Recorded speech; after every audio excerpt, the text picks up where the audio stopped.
The Bible, World Messianic Translation. Shemot, chapter 1. Now these are the names of the sons of Israel who came into Egypt. Every man and his household came with Jacob: Reuben, Simeon, Levi, and Judah, Ishkar, Zebulun, and Benjamin, Dan, and Naphtali, Gad, and Asher. All the souls who came out of Jacob's body were 70 souls, and Joseph was in Egypt already. Joseph died, as did all his brothers, and all that generation. The children of Israel were fruitful, and increased abundantly, and multiplied, and grew exceedingly mighty, and the land was filled with them. Now there arose a new king over Egypt, who did not know Joseph. He said to his people, Behold, the people of the children of Israel are more and mightier than we. Come, let's deal wisely with them, lest they multiply. And it happened that when any war breaks out, they also join themselves to our enemies, and fight against us, and escape out of the land. Therefore, they set taskmasters over them to afflict them with their burdens. They built storage cities for Pharaoh, Pithom, and Ramses. But the more they afflicted them, the more they multiplied, and the more they spread out. They started to dread the children of Israel. The Egyptians ruthlessly made the children of Israel serve, and they made their lives bitter with hard service in mortar and in brick, and in all kinds of service in the field, all their service in which they ruthlessly made them serve. The king of Egypt spoke to the Hebrew midwives, of whom the name of the one was Shiphrah, and the name of the other Puah, and he said, When you perform the duty of a midwife to the Hebrew women, and see them on the birth stool, if it is a son, then you shall kill him, but if it is a daughter, then she shall live. But the midwives feared God, and did not do what the king of Egypt commanded them, but saved the baby boys alive. The king of Egypt called for the midwives, and said to them, Why have you done this thing, and saved the boys alive? The midwives said to Pharaoh, Because the Hebrew women are not like the Egyptian women, for they are vigorous, and give birth before the midwife comes to them. God dealt well with the midwives, and the people multiplied, and grew very mighty. Because the midwives feared God, he gave them families. Pharaoh commanded all his people, saying, You shall cast every son who is born into the river, and every daughter you shall save alive. Shemot, chapter 2. A man of the house of Levi went and took a daughter of Levi as his wife. The woman conceived and bore a son. When she saw that he was a fine child, she hid him 3 months. When she could no longer hide him, she took a papyrus basket for him, and coated it with tar and with pitch. She put the child in it, and laid it in the reeds by the river's bank. His sister stood far off, to see what would be done to him. Pharaoh's daughter came down to bathe at the river. Her maidens walked along the side by the river. She saw the basket among the reeds, and sent her servant to get it. She opened it, and saw the child, and behold, the baby cried.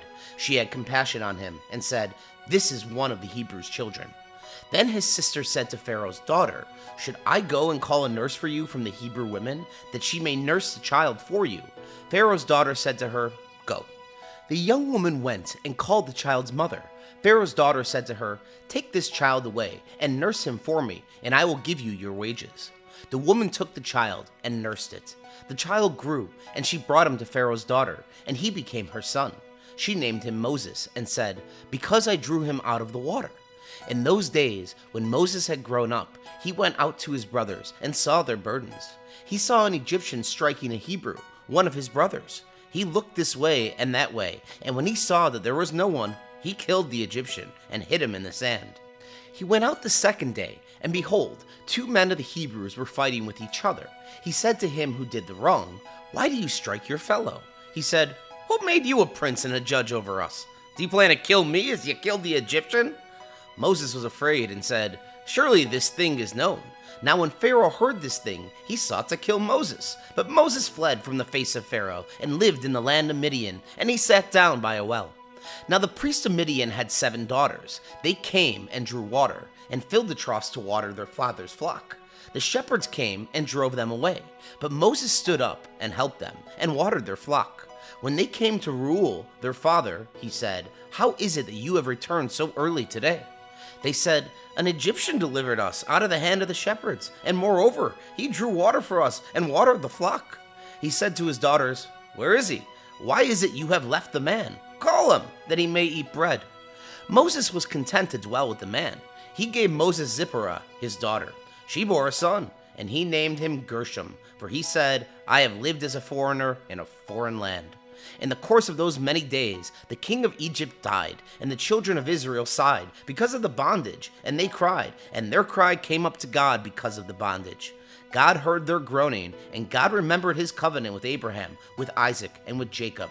God saw the children of Israel, and God understood. Shemot, chapter 3. Now Moses was keeping the flock of Jethro, his father-in-law, the priest of Midian, and he led the flock to the back of the wilderness, and came to God's mountain, to Horeb. The Lord's angel appeared to him in a flame of fire out of the middle of a bush. He looked, and behold, the bush burned with fire, and the bush was not consumed. Moses said, I will go now and see this great sight, why the bush is not burned. When the Lord saw that he came over to see, God called to him out of the middle of the bush and said, Moses, Moses. He said, Here I am. He said, Do not come close. Take off your sandals, for the place you are standing on is holy ground. Moreover, he said, I am the God of your father, the God of Abraham, the God of Isaac, and the God of Jacob. Moses hid his face because he was afraid to look at God. The Lord said, I have surely seen the affliction of my people who are in Egypt, and have heard their cry because of their taskmasters, for I know their sorrows. I have come down to deliver them out of the hand of the Egyptians, and to bring them up out of the land to a good and large land, to a land flowing with milk and honey, to the place of the Canaanite, the Hittite, the Amorite, the Perizzite, the Hivite, and the Jebusite. Now, behold, the cry of the children of Israel has come to me. Moreover, I have seen the oppression with which the Egyptians oppress them. Come now, therefore, I will send you to Pharaoh, that you may bring my people, the children of Israel, out of Egypt. Moses said to God, Who am I, that I should go to Pharaoh, and that I should bring the children of Israel out of Egypt? He said, Certainly I will be with you. This will be the token to you that I have sent you. When you have brought the people out of Egypt, you shall serve God on this mountain. Moses said to God, Behold, when I come to the children of Israel and tell them, The God of your fathers has sent me to you, and they ask me, What is his name? What should I tell them? God said to Moses, I am who I am. And he said, You shall tell the children of Israel this, I am has sent me to you. God said moreover to Moses, You shall tell the children of Israel this, The Lord, the God of your fathers, the God of Abraham, the God of Isaac, and the God of Jacob has sent me to you. This is my name forever, and this is my memorial to all generations. Go and gather the elders of Israel together, and tell them, The Lord your God of your fathers, the God of Abraham, of Isaac, and of Jacob, has appeared to me, saying, I have surely visited you, and seen that which is done to you in Egypt. I have said, I will bring you up out of the affliction of Egypt, to the land of the Canaanite, the Hittite, the Amorite, the Perizzite, the Hivite, and the Jebusite, to a land flowing with milk and honey. They will listen to your voice. You shall come, you and the elders of Israel, to the king of Egypt, and you shall tell them, The Lord, the God of the Hebrews, has met with us. Now please let us go 3 days' journey into the wilderness, that we may sacrifice to the Lord our God. I know that the king of Egypt will not give you permission to go, no, not by a mighty hand. I will reach out my hand and strike Egypt with all my wonders, which I will do among them, and after that he will let you go. I will give this people favor in the sight of the Egyptians, and it will happen that when you go, you shall not go empty-handed. But every woman shall ask of her neighbor, and of her who visits her house, jewels of silver, jewels of gold, and clothing. You shall put them on your sons, and on your daughters. You shall plunder the Egyptians. Shemot, chapter 4. Moses answered, But behold, they will not believe me, nor listen to my voice, for they will say, The Lord has not appeared to you. The Lord said to him, What is that in your hand? He said, A rod. He said, Throw it on the ground. He threw it on the ground, and it became a snake, and Moses ran away from it. The Lord said to Moses, Stretch out your hand and take it by the tail. He stretched out his hand and took hold of it, and it became a rod in his hand. So this is that they may believe the Lord, the God of their fathers, the God of Abraham, the God of Isaac, and the God of Jacob, has appeared to you. The Lord said furthermore to him, Now, put your hand inside your cloak. He put his hand inside his cloak, and when he took it out, behold, his hand was leprous, as white as snow. He said, Put your hand inside your cloak again. He put his hand inside his cloak again, and when he took it out of his cloak, behold, it had turned again as his other flesh. It will happen, if they will not believe you or listen to the voice of the first sign, that they will believe the voice of the latter sign. It will happen, if they will not believe even those 2 signs or listen to your voice, that you shall take of the water of the river and pour it on the dry land. The water which you take out of the river will become blood on the dry land. Moses said to the Lord, O Lord, I am not eloquent, neither before now, nor since you have spoken to your servant, for I am slow of speech and of slow tongue. The Lord said to him, Who made man's mouth? Or who makes one mute, or deaf, or seeing, or blind? Isn't it I, the Lord? Now therefore go, and I will be with your mouth, and teach you what you shall speak. Moses said, O Lord, please send someone else. The Lord's anger burned against Moses, and he said, What about Aaron, your brother, the Levite? I know that he can speak well. Also, behold, he is coming out to meet you. When he sees you, he will be glad in his heart. You shall speak to him, and put the words in his mouth. I will be with your mouth, and with his mouth, and will teach you what you shall do. He will be your spokesman to the people. It will happen that he will be to you a mouth, and you will be to him as God. You shall take this rod in your hand, with which you shall do the signs. Moses went and returned to Jethro his father-in-law, and said to him, Please let me go, and return to my brothers who are in Egypt, and see whether they are still alive. Jethro said to Moses, Go in peace. The Lord said to Moses in Midian, Go, return into Egypt, for all the men who sought your life are dead. Moses took his wife and his sons, and set them on a donkey, and he returned to the land of Egypt. Moses took God's rod in his hand. The Lord said to Moses, When you go back into Egypt, see that you do before Pharaoh all the wonders which I have put in your hand, but I will harden his heart, and he will not let the people go. You shall tell Pharaoh, The Lord says, Israel is my son, my firstborn, and I have said to you, Let my son go, that he may serve me. And you have refused to let him go. Behold, I will kill your firstborn son. On the way at a lodging place, the Lord met Moses and wanted to kill him. Then Zipporah took a flint and cut off the foreskin of her son and cast it at his feet, and she said, Surely you are a bridegroom of blood to me. So he let him alone. Then she said, You are a bridegroom of blood because of the circumcision. The Lord said to Aaron, Go into the wilderness to meet Moses. He went and met him on God's mountain and kissed him. Moses told Aaron all the Lord's words with which he had sent him, and all the signs with which he had instructed him. Moses and Aaron went and gathered together all the elders of the children of Israel. Aaron spoke all the words which the Lord had spoken to Moses, and did the signs in the sight of the people. The people believed, and when they heard that the Lord had visited the children of Israel, and that he had seen their affliction, then they bowed their heads and worshipped. Shemot, chapter 5. Afterward, Moses and Aaron came and said to Pharaoh, This is what the Lord, the God of Israel, says, Let my people go, that they may hold a feast to me in the wilderness. Pharaoh said, Who is the Lord, that I should listen to his voice to let Israel go? I don't know the Lord, and moreover, I will not let Israel go. They said, The God of the Hebrews has met with us. Please let us go 3 days' journey into the wilderness and sacrifice to the Lord our God, lest he fall on us with pestilence or with the sword. The king of Egypt said to them, Why do you, Moses and Aaron, take the people from their work? Get back to your burdens. Pharaoh said, Behold, the people of the land are now many, and you make them rest from their burdens. The same day, Pharaoh commanded the taskmasters of the people and their officers, saying, You shall no longer give the people straw to make brick, as before. Let them go and gather straw for themselves. You shall require from them the number of the bricks which they made before. You shall not diminish anything of it, for they are idle. Therefore, they cry, saying, Let's go and sacrifice to our God. Let heavier work be laid on the men, that they may labor in it. Do not let them pay any attention to lying words. The taskmasters of the people went out with their officers, and they spoke to the people, saying, This is what Pharaoh says, I will not give you straw. Go yourselves, get straw where you can find it, for nothing of your work shall be diminished. So the people were scattered abroad throughout all the land of Egypt to gather stubble for straw. The taskmasters were urgent, saying, Fulfill your work quota daily, as when there was straw. The officers of the children of Israel, whom Pharaoh's taskmasters had set over them, were beaten, and were asked, Why have you not fulfilled your quota, both yesterday and today, in making brick as before? Then the officers of the children of Israel came and cried to Pharaoh, saying, Why do you deal this way with your servants? No straw is given to your servants, and they tell us, Make brick, and behold, your servants are beaten, but the fault is in your own people. But Pharaoh said, You are idle, you are idle. Therefore, you say, let's go and sacrifice to the Lord. Go therefore now, and work, for no straw shall be given to you, yet you shall deliver the same number of bricks. The officers of the children of Israel saw that they were in trouble when it was said, you shall not diminish anything from your daily quota of bricks.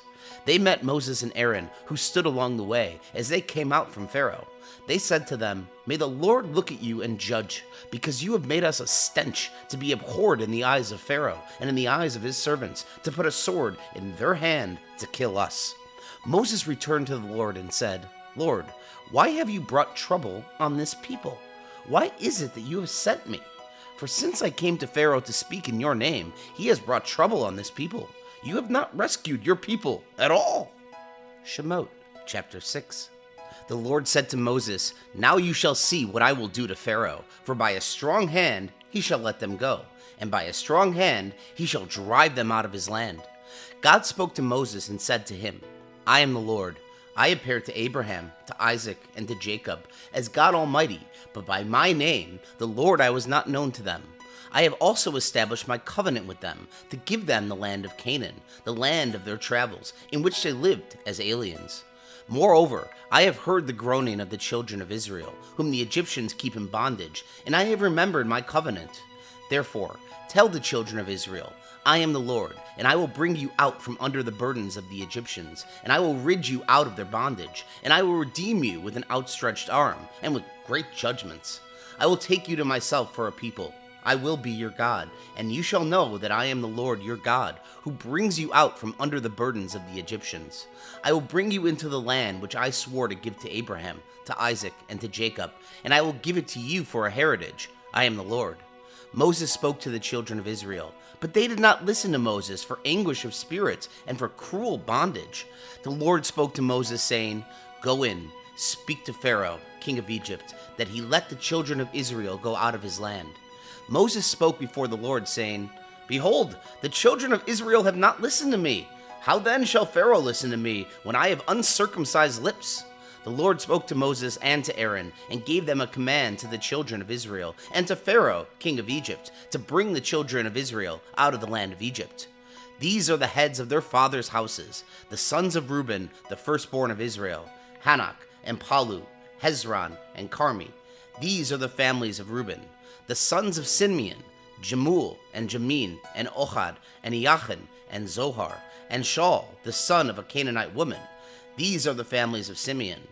These are the names of the sons of Levi, according to their generations, Gershon, and Kohath, and Merari, and the years of the life of Levi were 137 years.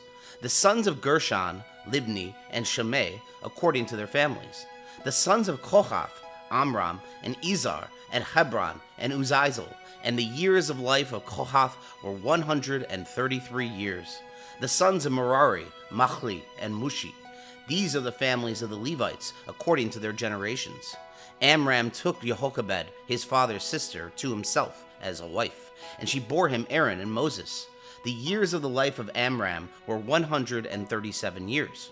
The sons of Izhar, Korah, and Nepheg, and Zichri. The sons of Uziel, Mishael, Ezepham, and Sitri. Aaron took Elisheba, the daughter of Aminadab, the sister of Nashon, as his wife, and she bore him Nadab and Abihu, Eleazar and Ithamar. The sons of Korah, Aser, Elkanah, and Abasaph. These are the families of the Korahites. Eleazar, Aaron's son, took one of the daughters of Putiel as his wife, and she bore him Phinehas. These are the heads of the fathers' houses of the Levites according to their families. These are that Aaron and Moses, to whom the Lord said, bring out the children of Israel from the land of Egypt, according to their armies. These are those who spoke to Pharaoh, king of Egypt, to bring out the children of Israel from Egypt. These are that Moses and Aaron. On the day when the Lord spoke to Moses in the land of Egypt, the Lord said to Moses, I am the Lord. Tell Pharaoh, king of Egypt, all that I tell you. Moses said before the Lord, behold, I am of uncircumcised lips. How shall Pharaoh listen to me? Shemot, chapter 7. The Lord said to Moses, behold, I have made you as God to Pharaoh, and Aaron your brother shall be your prophet. You shall speak all that I command you, and Aaron your brother shall speak to Pharaoh, that he let the children of Israel go out of his land. I will harden Pharaoh's heart, and multiply my signs and my wonders in the land of Egypt. but Pharaoh will not listen to you. So I will lay my hand on Egypt and bring out my armies, my people, the children of Israel, out of the land of Egypt by great judgments. The Egyptians shall know that I am the Lord when I stretch out my hand on Egypt and bring the children of Israel out from among them." Moses and Aaron did so. As the Lord commanded them, so they did. Moses was 80 years old, and Aaron 83 years old when they spoke to Pharaoh. The Lord spoke to Moses and to Aaron, saying, "When Pharaoh speaks to you, saying, 'Perform a miracle,' then you shall tell Aaron, 'Take your rod and cast it down before Pharaoh, and it will become a serpent.'" Moses and Aaron went in to Pharaoh, and they did so, as the Lord had commanded. Aaron cast down his rod before Pharaoh and before his servants, and it became a serpent. Then Pharaoh also called for the wise men and the sorcerers. They also, the magicians of Egypt, did the same thing with their enchantments, for they each cast down their rods, and they became serpents. But Aaron's rod swallowed up their rods. Pharaoh's heart was hardened, and he had not listened to them, as the Lord had spoken. The Lord said to Moses, "Pharaoh's heart is stubborn. He refuses to let the people go. Go to Pharaoh in the morning.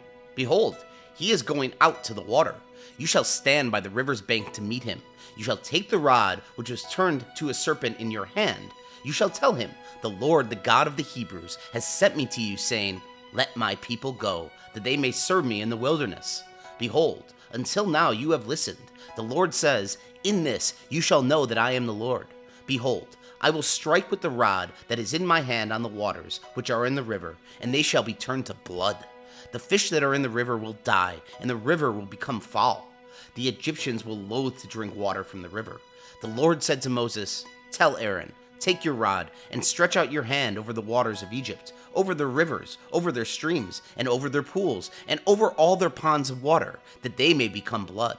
There will be blood throughout all the land of Egypt, both in vessels of wood and in vessels of stone." Moses and Aaron did so, as the Lord commanded, and he lifted up the rod and struck the waters that were in the river, in the sight of Pharaoh and in the sight of his servants, and all the waters that were in the river were turned to blood. The fish that were in the river died. The river became foul. The Egyptians could not drink from the river. The blood was throughout all the land of Egypt. The magicians of Egypt did the same thing with their enchantments. So Pharaoh's heart was hardened, and he did not listen to them, as the Lord had spoken. Pharaoh turned and went into his house, and he did not even take this to heart. All the Egyptians dug around the river for water to drink, for they could not drink the river water. 7 days were fulfilled after the Lord had struck the river. Shemot, chapter 8. The Lord spoke to Moses, "Go into Pharaoh, and tell him, 'This is what the Lord says. Let my people go, that they may serve me. If you refuse to let them go, behold, I will plague all your borders with frogs.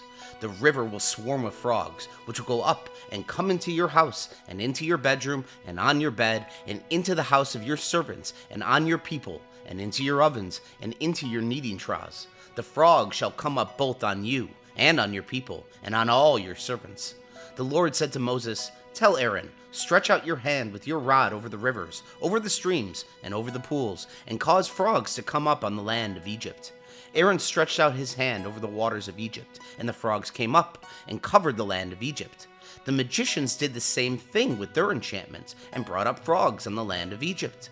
Then Pharaoh called for Moses and Aaron and said, "Entreat the Lord that he take away the frogs from me and from my people, and I will let the people go, that they may sacrifice to the Lord." Moses said to Pharaoh, "I give you the honor of setting the time that I should pray for you and for your servants and for your people, that the frogs be destroyed from you and your houses and remain in the river only." Pharaoh said, "Tomorrow." Moses said, "Let it be according to your word, that you may know that there is no one like the Lord our God. The frogs shall depart from you and from your houses and from your servants and from your people. They shall remain in the river only." Moses and Aaron went out from Pharaoh, and Moses cried to the Lord concerning the frogs which he had brought on Pharaoh. The Lord did according to the word of Moses, and the frogs died out of the houses, out of the courts, and out of the fields. They gathered them together in heaps, and land stank. But when Pharaoh saw that there was a respite, he hardened his heart and didn't listen to them, as the Lord had spoken. The Lord said to Moses, "Tell Aaron, stretch out your rod, and strike the dust of the earth, that it may become lice throughout all the land of Egypt." They did so, and Aaron stretched out his hand with his rod, and struck the dust of the earth, and there were lice on man and on animal. all the dust of the earth became lice throughout all the land of Egypt. The magicians tried with all their enchantments to produce lice, but they couldn't. There were lice on man and on animal. Then the magician said to Pharaoh, "This is God's finger." But Pharaoh's heart was hardened, and he didn't listen to them, as the Lord had spoken. The Lord said to Moses, "Rise up early in the morning and stand before Pharaoh. Behold, he comes out to the water, and tell him, 'This is what the Lord says, let my people go, that they may serve me. Else, if you will not let my people go, behold, I will send swarms of flies on you and on your servants and on your people and into your houses. The houses of the Egyptians shall be full of swarms of flies, and also the ground they are on. I will set apart in that day the land of Goshen, in which my people dwell, that no swarms of flies shall be there, to the end you may know that I am the Lord on the earth. I will put a division between my people and your people. This sign shall happen by tomorrow.' The Lord did so, and there came grievous swarms of flies into the house of Pharaoh, and into his servant's house. In all the land of Egypt, the land was corrupted by reason of the swarms of flies. Pharaoh called for Moses and for Aaron and said, 'Go, sacrifice to your God in the land.' Moses said, 'It is not appropriate to do so, for we shall sacrifice the abomination of the Egyptians to the Lord our God. Behold, if we sacrifice the abomination of the Egyptians before their eyes, won't they stone us? We will go 3 days' journey into the wilderness and sacrifice to the Lord our God, as he shall command us.' Pharaoh said, 'I will let you go, that you may sacrifice to the Lord your God in the wilderness. Only you shall not go very far away. Pray for me.' Moses said, 'Behold, I am going out from you. I will pray to the Lord that the swarms of flies may depart from Pharaoh, from his servants, and from his people tomorrow. Only do not let Pharaoh deal deceitfully any more in not letting the people go to sacrifice to the Lord.' Moses went out from Pharaoh and prayed to the Lord. The Lord did according to the word of Moses, and he removed the swarms of flies from Pharaoh, from his servants, and from his people. There remained not one. Pharaoh hardened his heart this time also, and he did not let the people go." Shemot, chapter 9. Then the Lord said to Moses, "Go into Pharaoh and tell him, 'This is what the Lord, the God of the Hebrews, says. Let my people go, that they may serve me. For if you refuse to let them go and hold them still, behold, the Lord's hand is on your livestock, which are in the field, on the horses, on the donkeys, on the camels, on the herds, and on the flocks, with a very grievous pestilence. The Lord will make a distinction between the livestock of Israel and the livestock of Egypt, and nothing shall die of all that belongs to the children of Israel.' The Lord appointed a set time, saying, 'Tomorrow the Lord shall do this thing in the land.' The Lord did that thing on the next day, and all the livestock of Egypt died, but of the livestock of the children of Israel, not one died. Pharaoh sent, and behold, there was not so much as one of the livestock of the Israelites dead. But the heart of Pharaoh was stubborn, and he did not let the people go. The Lord said to Moses and to Aaron, 'Take handfuls of ashes of the furnace, and let Moses sprinkle it toward the sky in the sight of Pharaoh. It shall become dust over all the land of Egypt, and shall be boils and blisters breaking out on man and on animal throughout all the land of Egypt.'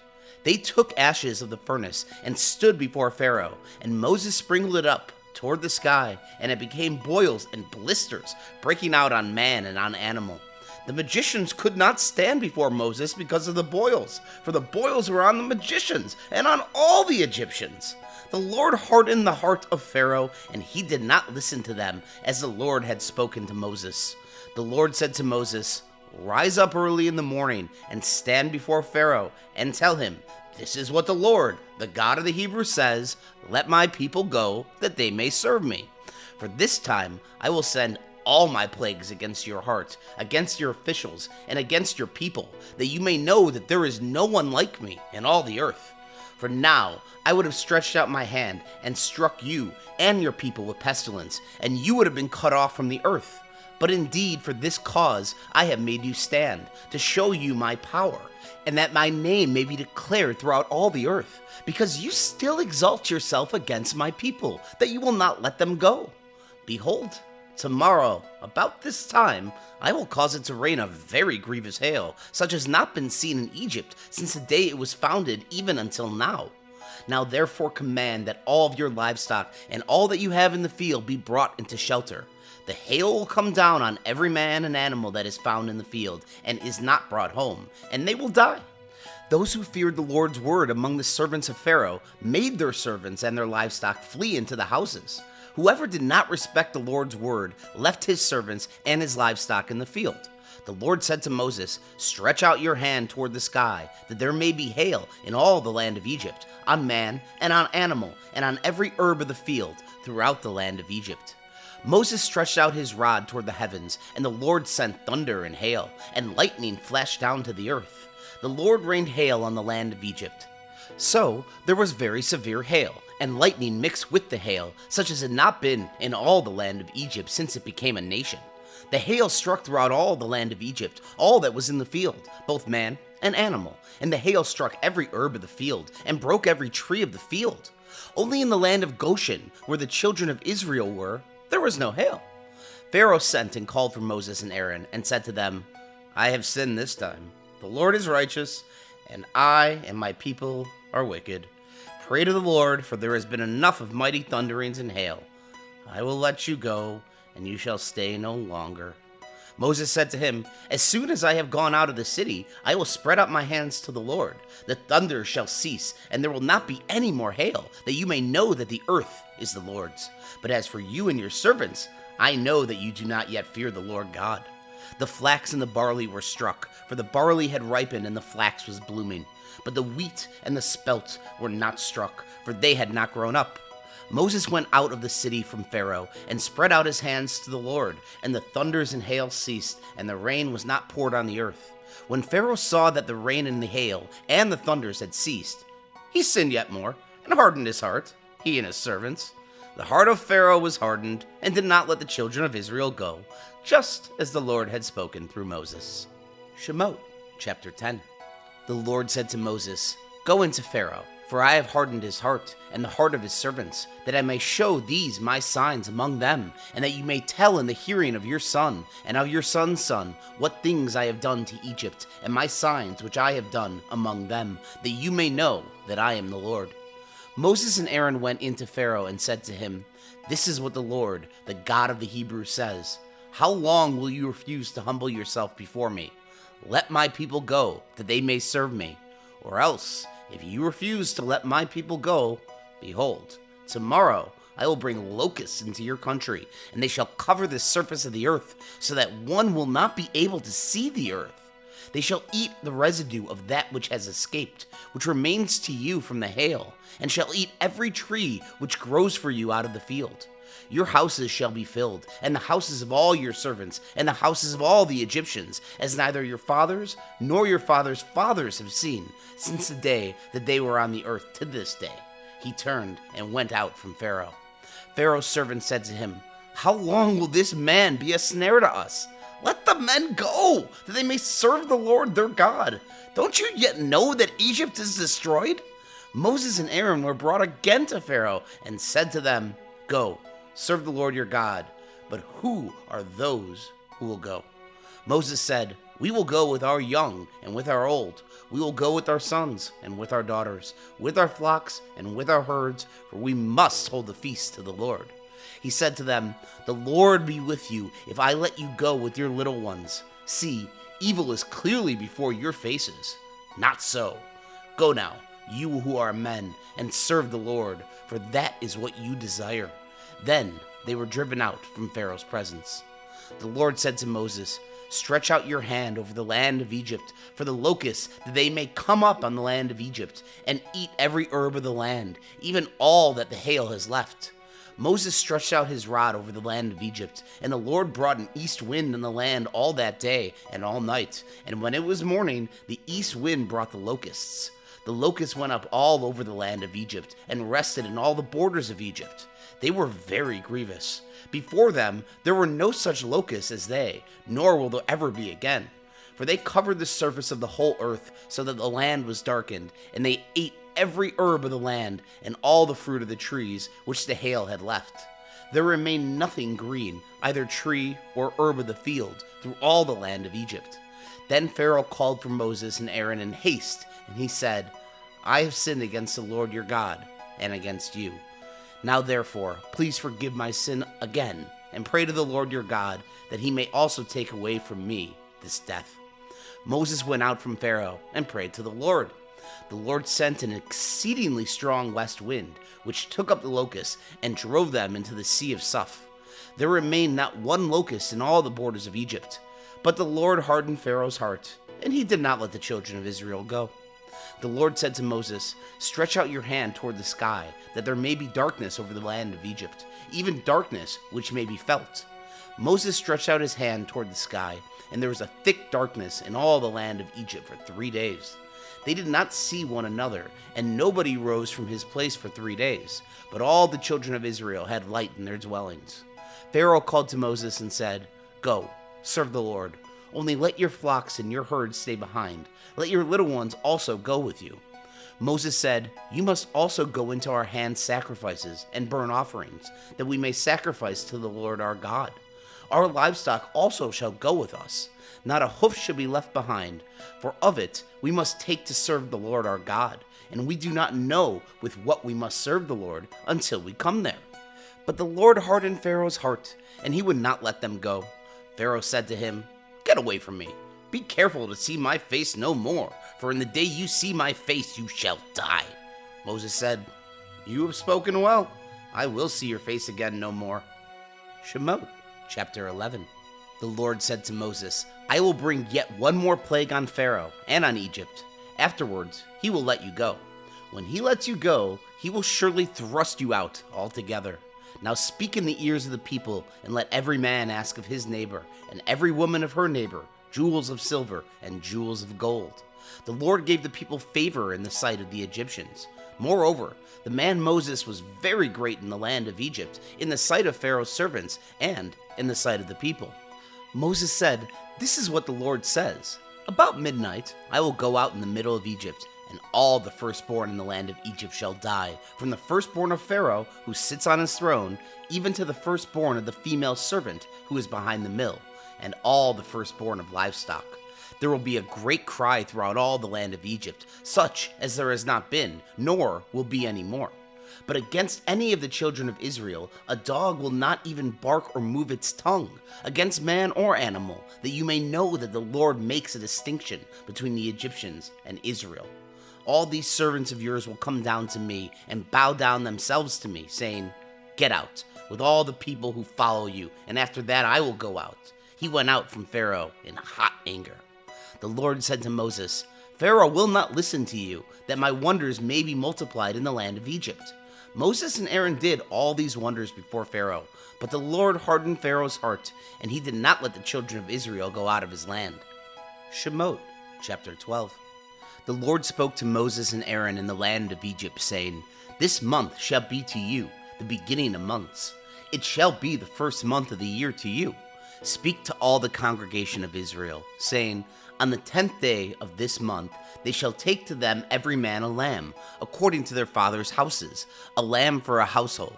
And if the household is too little for a lamb, then he and his neighbor next to his house shall take one according to the number of the souls. You shall make your count for the lamb according to what everyone can eat. Your lamb shall be without defect, a male a year old. You shall take it from the sheep or from the goats. You shall keep it until the 14th day of the same month, and the whole assembly of the congregation of Israel shall kill it at evening. They shall take some of the blood and put it on the 2 doorposts and on the lintel, and on the houses in which they shall eat it. They shall eat the meat in that night, roasted with fire, with unleavened bread. They shall eat it with bitter herbs. Do not eat it raw, nor boiled at all with water, but roasted with fire, with its head, its legs, and its inner parts. You shall let nothing of it remain until the morning, but that which remains of it until the morning you shall burn with fire. This is how you shall eat it: with your belt on your waist, your sandals on your feet, and your staff in your hand, and you shall eat it in haste. It is the Lord's Passover. For I will go through the land of Egypt in that night, and will strike all the firstborn in the land of Egypt, both man and animal. I will execute judgments against all the gods of Egypt. I am the Lord. The blood shall be to you for a token on the houses where you are. When I see the blood, I will pass over you, and no plague will be on you to destroy you when I strike the land of Egypt. This day shall be a memorial for you. You shall keep it as a feast to the Lord. You shall keep it as a feast throughout your generations, by an ordinance forever. 7 days you shall eat unleavened bread. Even the first day you shall put away yeast out of your houses. For whoever eats leavened bread from the first day until the 7th day, that soul shall be cut off from Israel.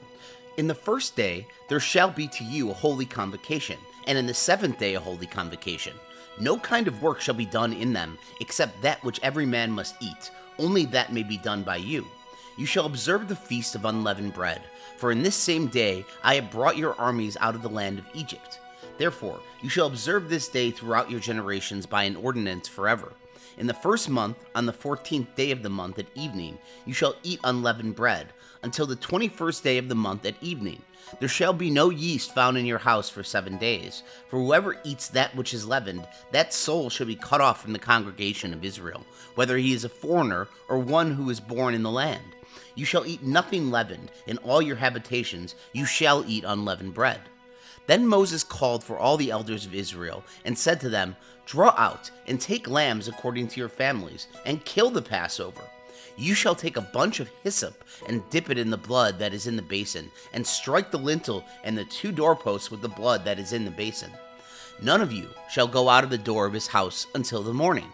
For the Lord will pass through to strike the Egyptians, and when he sees the blood on the lintel and on the 2 doorposts, the Lord will pass over the door. I will not allow the destroyer to come into your houses to strike you. You shall observe this thing for an ordinance to you and to your sons forever. It shall happen when you have come to the land which the Lord will give you as he has promised, that you shall keep this service. It will happen when your children ask you, What do you mean by this service? That you shall say, It is the sacrifice of the Lord's Passover, who passed over the houses of the children of Israel in Egypt, when he struck the Egyptians and spared our houses. The people bowed their heads and worshipped. The children of Israel went and did so, as the Lord had commanded Moses and Aaron. So they did. At midnight, the Lord struck all the firstborn in the land of Egypt, from the firstborn of Pharaoh, who sat on his throne, to the firstborn of the captive who was in the dungeon, and all the firstborn of livestock. Pharaoh rose up in the night, he and all his servants, and all the Egyptians, and there was a great cry in Egypt, for there was not a house where there was not one dead. He called for Moses and Aaron by night, and said, Rise up, get out from among my people, both you and the children of Israel, and go, serve the Lord, as you have said. Take both your flocks and your herds, as you have said, and be gone, and bless me also. The Egyptians were urgent with the people to send them out of the land in haste, for they said, We are all dead men. The people took their dough before it was leavened, their kneading troughs being bound up in their clothes on their shoulders. The children of Israel did according to the words of Moses, and they asked of the Egyptians jewels of silver and jewels of gold and clothing. The Lord gave the people favor in the sight of the Egyptians, so that they let them have what they asked. They plundered the Egyptians. The children of Israel traveled from Ramses to Succoth, about 600,000 on foot who were men, in addition to children. A mixed multitude went up also with them, with flocks, herds, and even very much livestock. They baked unleavened cakes of the dough which they brought out of Egypt, for it was not leavened, because they were thrust out of Egypt and could not wait, and they had not prepared any food for themselves. Now the time that the children of Israel lived in Egypt was 430 years. At the end of 430 years, to the day, all of the Lord's armies went out from the land of Egypt. It is a night to be much observed to the Lord for bringing them out from the land of Egypt. This is that night of the Lord, to be much observed by all the children of Israel throughout their generations. The Lord said to Moses and Aaron, This is the ordinance of the Passover. No foreigner shall eat of it, but every man's servant who is bought for money, when you have circumcised him, then he shall eat of it. A foreigner and a hired servant shall not eat of it. It must be eaten in one house. You shall not carry any of the meat outside of the house. Do not break any of its bones. All the congregation of Israel shall keep it. When a stranger lives as a foreigner with you, and would like to keep the Passover to the Lord, let all his males be circumcised, and then let him come near and keep it. He shall be as one who is born in the land, but no uncircumcised person shall eat of it. One law shall be to him who is born at home, and to the stranger who lives as a foreigner among you. All the children of Israel did so. As the Lord commanded Moses and Aaron, so they did. That same day, the Lord brought the children of Israel out of the land of Egypt by their armies. Shemot, chapter 13. The Lord spoke to Moses, saying, Sanctify to me all the firstborn, whatever opens the womb among the children of Israel, both of man and of animal. It is mine. Moses said to the people, Remember this day in which you came out of Egypt, out of the house of bondage, for by strength of hand the Lord brought you out from this place. No leavened bread shall be eaten. Today you go out in the month Abib. It shall be, when the Lord brings you into the land of the Canaanite, and the Hittite, and the Amorite, and the Hivite, and the Jebusite, which he swore to your fathers to give you, a land flowing with milk and honey, that you shall keep this service in this month. 7 days you shall eat unleavened bread, and in the 7th day shall be a feast to the Lord. Unleavened bread shall be eaten throughout the 7 days, and no leavened bread shall be seen with you. No yeast shall be seen with you within all your borders. You shall tell your son in that day, saying, It is because of that which the Lord did for me when I came out of Egypt. It shall be for a sign to you on your hand, and for a memorial between your eyes, that the Lord's law may be in your mouth. For with a strong hand the Lord has brought you out of Egypt. You shall therefore keep this ordinance in its season from year to year. It shall be, when the Lord brings you into the land of the Canaanite, as he swore to you and to your fathers, and will give it to you, that you shall set apart to the Lord all that opens the womb, and every firstborn that comes from an animal which you have. The male shall be the Lord's. Every firstborn of a donkey you shall redeem with a lamb, and if you will not redeem it, then you shall break its neck, and you shall redeem all the firstborn of a man among your sons. It shall be, when your son asks you in time to come, saying, What is this? Then you shall tell him, By strength of hand the Lord brought us out from Egypt, from the house of bondage. When Pharaoh stubbornly refused to let us go, the Lord killed all the firstborn in the land of Egypt, both the firstborn of man and the firstborn of livestock. Therefore I sacrifice to the Lord all that opens the womb, being males, but all the firstborn of my sons I redeem. It shall be for a sign on your hand, and for symbols between your eyes, for by strength of hand the Lord brought us out of Egypt. When Pharaoh had let the people go, God did not lead them by the way of the land of the Philistines, although that was near. For God said, Lest perhaps the people change their minds when they see war, and they return to Egypt. But God led the people around by the way of the wilderness, by the sea of Suph, and the children of Israel went up armed out of the land of Egypt. Moses took the bones of Joseph with him, for he had made the children of Israel swear, saying, God will surely visit you, and you shall carry up my bones away from here with you. They took their journey from Succoth and encamped in Etham, in the edge of the wilderness. The Lord went before them by day in a pillar of cloud, to lead them on their way, and by night in a pillar of fire, to give them light, that they might go by day and by night. The pillar of cloud by day and the pillar of fire by night did not depart from before the people. Shemot, chapter 14. The Lord spoke to Moses, saying, Speak to the children of Israel, that they turn back and encamp before Pi-hahiroth, between Migdol and the sea, before Baal-zephon. You shall encamp opposite by the sea. Pharaoh will say of the children of Israel, They are entangled in the land. The wilderness has shut them in. I will harden Pharaoh's heart, and he will follow after them, and I will get honor over Pharaoh and over all his armies. And the Egyptians shall know that I am the Lord. They did so. The king of Egypt was told that the people had fled, and the heart of Pharaoh and of his servants was changed toward the people. And they said, What is this that we have done, that we have let Israel go from serving us? He prepared his chariot and took his army with him, and he took 600 chosen chariots, and all the chariots of Egypt, with captains over all of them. The Lord hardened the heart of Pharaoh, king of Egypt, and he pursued the children of Israel, for the children of Israel went out with a high hand. The Egyptians pursued them. All the horses and chariots of Pharaoh, his horsemen, and his army overtook them encamping by the sea, besides Pi-hahiroth, before Baal-zephon.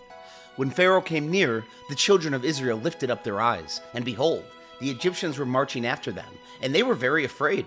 The children of Israel cried out to the Lord. They said to Moses, Because there were no graves in Egypt, you have taken us away to die in the wilderness? Why have you treated us this way, to bring us out of Egypt? Isn't the word that we spoke to you in Egypt saying, Leave us alone, that we may serve the Egyptians? For it would have been better for us to serve the Egyptians than to die in the wilderness. Moses said to the people, Do not be afraid. Stand still and see the salvation of the Lord, which he will work for you today. For you will never again see the Egyptians, whom you have seen today. The Lord will fight for you, and you shall be still. The Lord said to Moses, Why do you cry to me? Speak to the children of Israel, that they go forward. Lift up your rod, and stretch out your hand over the sea, and divide it. Then the children of Israel shall go into the middle of the sea on dry ground. Behold, I myself will harden the hearts of the Egyptians, and they will go in after them. I will get myself honor over Pharaoh, and over all his armies, over his chariots, and over his horsemen. The Egyptians shall know that I am the Lord, when I have gotten myself honor over Pharaoh, over his chariots, and over his horsemen. The angel of God, who went before the camp of Israel, moved and went behind them, and the pillar of cloud moved from before them, and stood behind them. It came between the camp of Egypt and the camp of Israel. There was the cloud and the darkness, yet it gave light by night. One did not come near the other all night. Moses stretched out his hand over the sea, and the Lord caused the sea to go back by a strong east wind all night, and made the sea dry land, and the waters were divided. The children of Israel went into the middle of the sea on the dry ground, and the waters were a wall to them on their right hand and on their left. The Egyptians pursued and went in after them into the middle of the sea, all of Pharaoh's horses, his chariots, and his horsemen. In the morning watch, the Lord looked out on the Egyptian army through the pillar of fire and of cloud, and confused the Egyptian army. He took off their chariot wheels, and they drove them heavily, so that the Egyptians said, Let's flee from the face of Israel, for the Lord fights for them against the Egyptians. The Lord said to Moses, Stretch out your hand over the sea, that the waters may come again on the Egyptians, on their chariots, and on their horsemen. Moses stretched out his hand over the sea, and the sea returned to its strength when the morning appeared, and the Egyptians fled against it. The Lord overthrew the Egyptians in the middle of the sea. The waters returned and covered the chariots and the horsemen, even all Pharaoh's army that went in after them into the sea. There remained not so much as one of them, but the children of Israel walked on dry land in the middle of the sea, and the waters were a wall to them on their right hand and on their left. Thus the Lord saved Israel that day out of the hand of the Egyptians, and Israel saw the Egyptians dead on the seashore. Israel saw the great work which the Lord did to the Egyptians, and the people feared the Lord, and they believed in the Lord and his servant Moses. Shemot, chapter 15. Then Moses and the children of Israel sang this song to the Lord, and said, I will sing to the Lord, for he has triumphed gloriously. He has thrown the horse and his rider into the sea. The Lord is my strength and song. He has become my salvation, Yeshua. This is my God, and I will praise him, my father's God, and I will exalt him. The Lord is a man of war. The Lord is his name. He has cast Pharaoh's chariots and his army into the sea. His chosen captains are sunk in the sea of Suph. The deeps cover them. They went down in the depths like a stone. Your right hand, Lord, is glorious in power. Your right hand, Lord, dashes the enemy in pieces. In the greatness of your excellency, you overthrow those who rise up against you. You send out your wrath. It consumes them as stubble. With the blast of your nostrils, the waters were piled up. The flood stood upright as a heap. The deeps were congealed in the heart of the sea. The enemy said, I will pursue. I will overtake. I will divide the plunder. My desire will be satisfied on them. I will draw my sword. My hand will destroy them. You blew with your wind. The sea covered them. They sank like lead in the mighty waters. Who is like you, Lord, among the gods? Who is like you, glorious in holiness, fearful in praises, doing wonders? You stretched out your right hand. The earth swallowed them. You, in your loving kindness, have led the people that you have redeemed. You have guided them in your strength to your holy habitation. The peoples have heard. They tremble. Pangs have taken hold of the inhabitants of Philistia. Then the chiefs of Edom were dismayed. Trembling takes hold of the mighty men of Moab. All the inhabitants of Canaan have melted away. Terror and dread falls on them. By the greatness of your arm, they are still as stone. Until your people pass over, Lord, until the people you have purchased pass over. You will bring them in and plant them in the mountain of your inheritance, the place, Lord, which you have made for yourself to dwell in, the sanctuary, Lord, which your hands have established. The Lord will reign forever and ever. For the horses of Pharaoh went in with his chariots and with his horsemen into the sea, and the Lord brought back the waters of the sea on them. But the children of Israel walked on dry land in the middle of the sea. Miriam the prophetess, the sister of Aaron, took a tambourine in her hand, and all the women went out after her with tambourines and with dances. Miriam answered them, "Sing to the Lord, for he has triumphed gloriously. He has thrown the horse and his rider into the sea." Moses led Israel onward from the Sea of Suf, and they went out into the wilderness of Shur, and they went 3 days in the wilderness and found no water. When they came to Marah, they could not drink from the waters in Marah, for they were bitter. Therefore, its name was called Marah. The people murmured against Moses, saying, "What shall we drink?" Then he cried to the Lord. The Lord showed him a tree, and he threw it into the waters, and the waters were made sweet. There he made a statute and an ordinance for them, and there he tested them. He said, "If you will diligently listen to the Lord your God's voice, and will do that which is right in his eyes, and will pay attention to his commandments, and keep all his statutes, I will put none of the diseases on you which I have put on the Egyptians, for I am the Lord who heals you." They came to Elim, where there were 12 springs of water and 70 palm trees. They encamped there by the waters. Shemot, chapter 16. They took their journey from Elim, and all the congregation of the children of Israel came to the wilderness of Sin, which is between Elim and Sinai, on the 15th day of the 2nd month after their departing out of the land of Egypt. The whole congregation of the children of Israel murmured against Moses and against Aaron in the wilderness. And the children of Israel said to them, "We wish that we had died by the Lord's hand in the land of Egypt, when we sat by the meat pots, when we ate our fill of bread. For you have brought us out into the wilderness to kill this whole assembly with hunger." Then the Lord said to Moses, "Behold, I will rain bread from the sky for you, and the people shall go out and gather a day's portion every day, that I may test them, whether they will walk in my law or not. It shall come to pass on the 6th day that they shall prepare that which they bring in, and it shall be twice as much as they gather daily." Moses and Aaron said to all the children of Israel, "At evening you shall know that the Lord has brought you out from the land of Egypt. In the morning you shall see the Lord's glory, because he hears your murmurings against the Lord." "Who are we that you murmur against us?" Moses said. "Now the Lord will give you meat to eat in the evening, and in the morning bread to satisfy you, because the Lord hears your murmurings, which you murmur against him. And who are we? Your murmurings are not against us, but against the Lord." Moses said to Aaron, "Tell all the congregation of the children of Israel, come close to the Lord, for he has heard your murmurings." As Aaron spoke to the whole congregation of the children of Israel, they looked toward the wilderness, and behold, the Lord's glory appeared in the cloud. The Lord spoke to Moses, saying, "I have heard the murmurings of the children of Israel. Speak to them, saying, At evening you shall eat meat, and in the morning you shall be filled with bread. Then you will know that I am the Lord your God." In the evening quail came up and covered the camp, and in the morning the dew lay around the camp. When the dew that lay had gone, behold, on the surface of the wilderness was a small round thing, small as the frost on the ground. When the children of Israel saw it, they said to one another, "What is it?" For they did not know what it was. Moses said to them, "It is the bread which the Lord has given you to eat. This is the thing which the Lord has commanded. Gather of it everyone according to his eating. An omer a head according to the number of your persons, you shall take it, every man for those who are in his tent."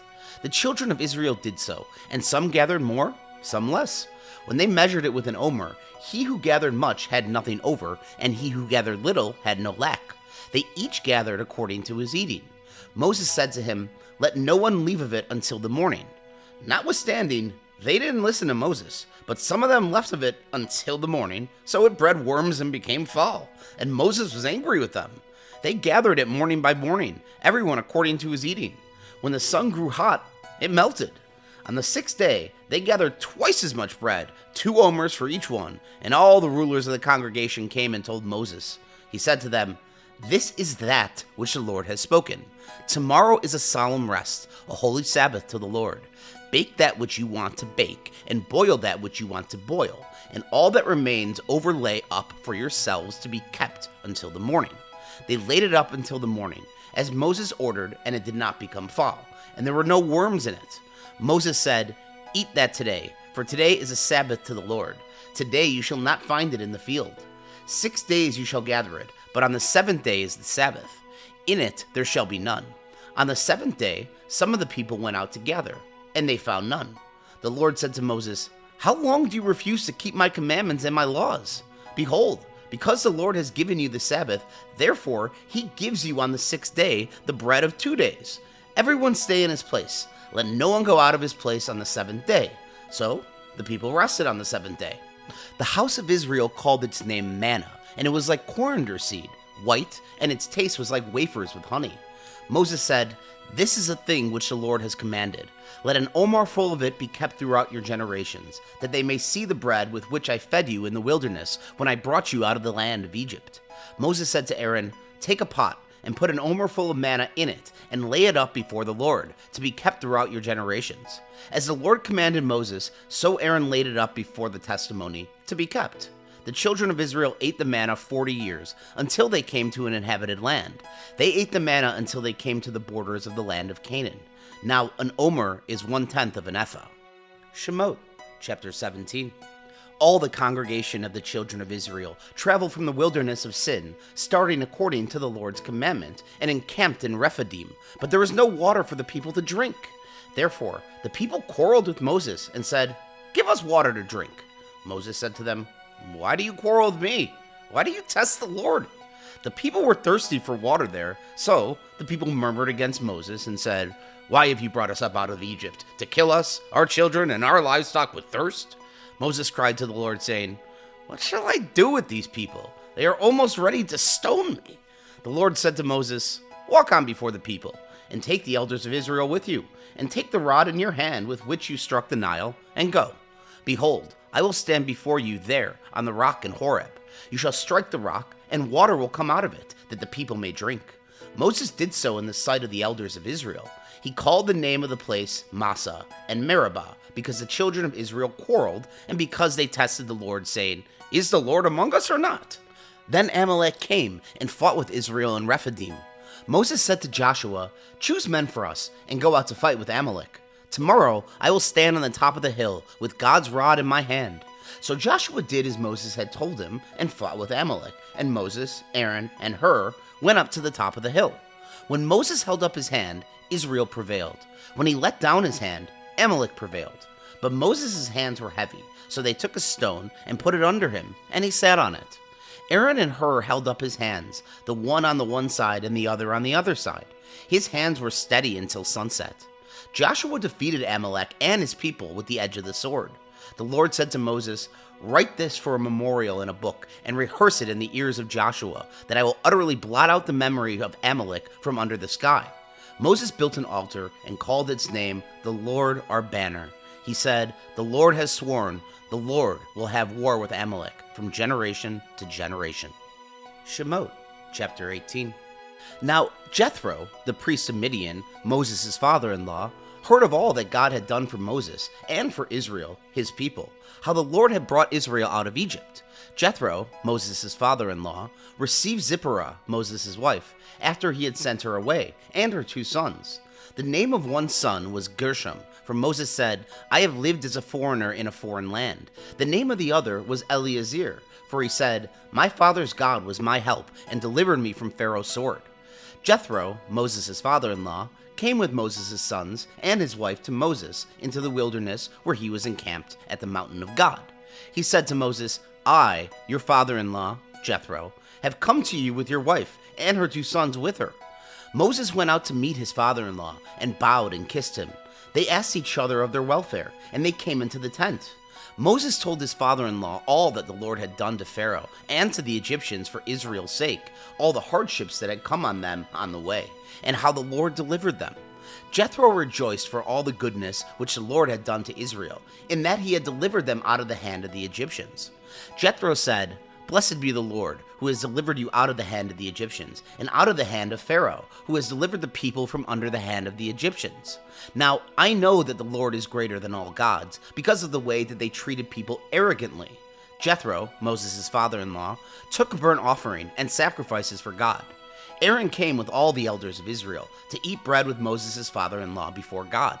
On the next day, Moses sat to judge the people, and the people stood around Moses from the morning to the evening. When Moses' father-in-law saw all that he did to the people, he said, "What is this thing that you do for the people? Why do you sit alone, and all the people stand around you from morning to evening?" Moses said to his father-in-law, Because the people come to me to inquire of God.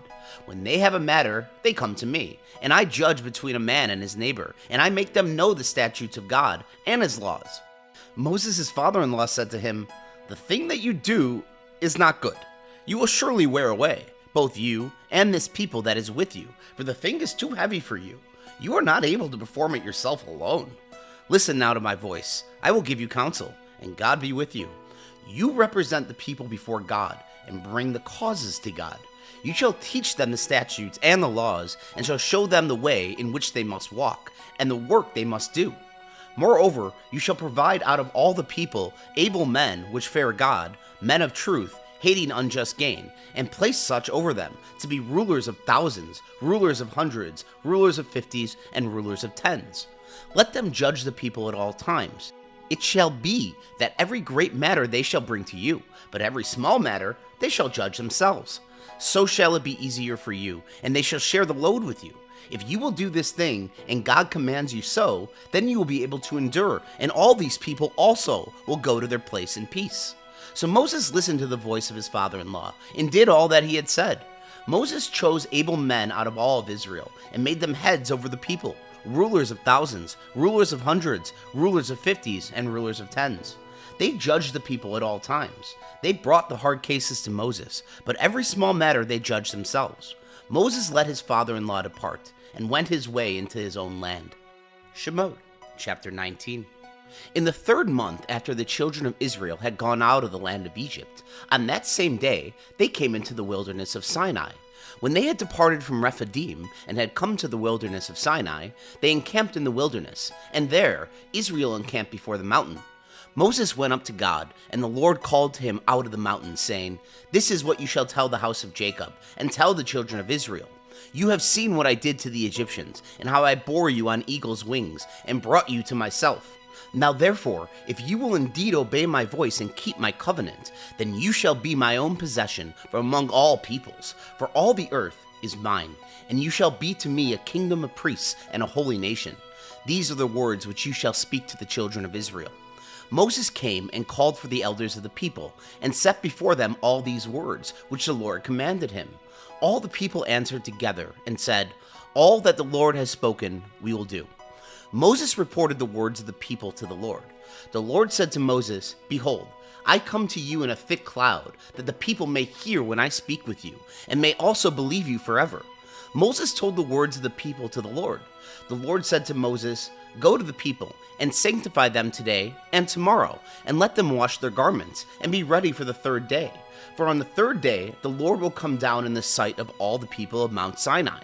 You shall set bounds to the people all around, saying, 'Be careful that you do not go up onto the mountain, or touch its border. Whoever touches the mountain shall surely be put to death. No hand shall touch him, but he shall surely be stoned or shot through, whether it is an animal or man, he shall not live. When the shofar sounds long, they shall come up to the mountain.' Moses went down from the mountain to the people, and sanctified the people, and they washed their clothes. He said to the people, 'Be ready by the 3rd day. Do not have sexual relations with a woman.' On the 3rd day, when it was morning, there were thunders and lightnings, and a thick cloud on the mountain, and the sound of an exceedingly loud shofar. And all the people who were in the camp trembled. Moses led the people out of the camp to meet God, and they stood at the lower part of the mountain. All of Mount Sinai smoked, because the Lord descended on it in fire, and its smoke ascended like the smoke of a furnace, and the whole mountain quaked greatly. When the sound of the shofar grew louder and louder, Moses spoke, and God answered him by a voice. The Lord came down on Mount Sinai to the top of the mountain. The Lord called Moses to the top of the mountain, and Moses went up. The Lord said to Moses, "Go down, warn the people, lest they break through to the Lord to gaze, and many of them perish. Let the priests also, who come near to the Lord, sanctify themselves, lest the Lord break out on them." Moses said to the Lord, "The people cannot come up to Mount Sinai, for you warned us, saying, 'Set bounds around the mountain, and sanctify it.'" The Lord said to him, "Go down. You shall bring Aaron up with you, but do not let the priests and the people break through to come up to the Lord, lest he break out against them." So Moses went down to the people and told them. Shemot, chapter 20. God spoke all these words, saying, "I am the Lord your God, who brought you out of the land of Egypt, out of the house of bondage. You shall have no other gods before me. You shall not make for yourselves an idol, nor any image of anything that is in the heavens above, or that is in the earth beneath, or that is in the water under the earth. You shall not bow yourselves down to them, nor serve them. For I, the Lord your God, am a jealous God, visiting the iniquity of the fathers on the children, on the third and on the fourth generation of those who hate me, and showing loving kindness to thousands of those who love me and keep my commandments. You shall not misuse the name of the Lord your God, for the Lord will not hold him guiltless who misuses his name. Remember the Sabbath day to keep it holy. You shall labor 6 days and do all your work, but the seventh day is a Sabbath to the Lord your God. You shall not do any work in it, you, nor your son, nor your daughter, your male servant, nor your female servant, nor your livestock, nor your stranger who is within your gates. For in 6 days the Lord made heaven and earth, the sea, and all that is in them, and rested the seventh day. Therefore the Lord blessed the Sabbath day and made it holy. Honor your father and your mother, that your days may be long in the land which the Lord your God gives you. You shall not murder. You shall not commit adultery. You shall not steal. You shall not give false testimony against your neighbor. You shall not covet your neighbor's house. You shall not covet your neighbor's wife, nor his male servant, nor his female servant, nor his ox, nor his donkey, nor anything that is your neighbor's. All the people perceived the thunderings, the lightnings, the sound of the shofar, and the mountain smoking. When the people saw it, they trembled and stayed at a distance. They said to Moses, "Speak with us yourself, and we will listen, but do not let God speak with us, lest we die." Moses said to the people, "Do not be afraid, for God has come to test you, and that his fear may be before you, that you will not sin." The people stayed at a distance, and Moses came near to the thick darkness where God was. The Lord said to Moses, "This is what you shall tell the children of Israel. You yourselves have seen that I have talked with you from heaven. You shall most certainly not make gods of silver or gods of gold for yourselves to be alongside me. You shall make an altar of earth for me, and shall sacrifice on it your burnt offerings and your peace offerings, your sheep and your cattle. In every place where I record my name, I will come to you and I will bless you. If you make an altar of stone, you shall not build it of cut stones, for if you lift up your tool on it, you have polluted it. You shall not go up by the steps to my altar, that your nakedness may not be exposed to it." Shemot, chapter 21. Now these are the ordinances which you shall set before them. If you buy a Hebrew servant, he shall serve 6 years, and in the seventh he shall go out free without paying anything. If he comes in by himself, he shall go out by himself. If he is married, then his wife shall go out with him. If his master gives him a wife, and she bears him sons or daughters, the wife and her children shall be her master's, and she shall go out by himself. But if the servant shall plainly say, "I love my master, my wife, and my children, I will not go out free," then his master shall bring him to God, and shall bring him to the door, or to the doorpost, and his master shall bore his ear through with an awl, and he shall serve him forever. If a man sells his daughter to be a female servant, she shall not go out as the male servants do. If she does not please her master, who has married her to himself, then he shall let her be redeemed. He shall have no right to sell her to a foreign people, since he has dealt deceitfully with her. If he marries her to his son, he shall deal with her as his daughter. If he takes another wife to himself, he shall not diminish her food, her clothing, and her marital rights. If he does not do these 3 things for her, may she go free without paying any money. One who strikes a man so that he dies shall surely be put to death, but not if it is unintentional. But God allows it to happen. Then I will appoint you a place where he shall flee. If a man schemes and comes presumptuously on his neighbor to kill him, you shall take him from my altar, that he may die. Anyone who attacks his father or his mother shall surely be put to death. Anyone who kidnaps someone and sells him, or if he is found in his hand, he shall surely be put to death. Anyone who curses his father or his mother shall surely be put to death. If men quarrel and one strikes the other with a stone or with his fist, and he does not die, but he is confined to bed, if he rises again and walks around with his staff, then he who struck him shall be cleared.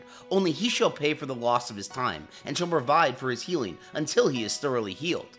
If a man strikes his servant or his maid with a rod, and dies under his hand, the man shall surely be punished. Notwithstanding, if his servant gets up after a day or 2, he shall not be punished, for the servant is his property. If men fight and hurt a pregnant woman so that she gives birth prematurely, and yet no harm follows, he shall surely be fined as much as the woman's husband demands and the judge allows. But if any harm follows, then you must take life for life, eye for eye, tooth for tooth, hand for hand, foot for foot, burning for burning, wound for wound, and bruise for bruise. If a man strikes his servant's eye or his maid's eye and destroys it, he shall let him go free for his eye's sake. If he strikes out his male servant's tooth or his female servant's tooth, he shall let the servant go free for his tooth's sake. If a bull gores a man or a woman to death, the bull shall surely be stoned, and its meat shall not be eaten, but the owner of the bull shall not be held responsible. But if the bull had a habit of goring in the past, and this has been testified to its owner, and he has not kept it in, but it has killed a man or a woman, the bull shall be stoned, and its owner shall also be put to death. If a ransom is imposed on him, then he shall give for the redemption of his life whatever is imposed. Whether it is gored a son or has gored a daughter, according to this judgment, it shall be done to him.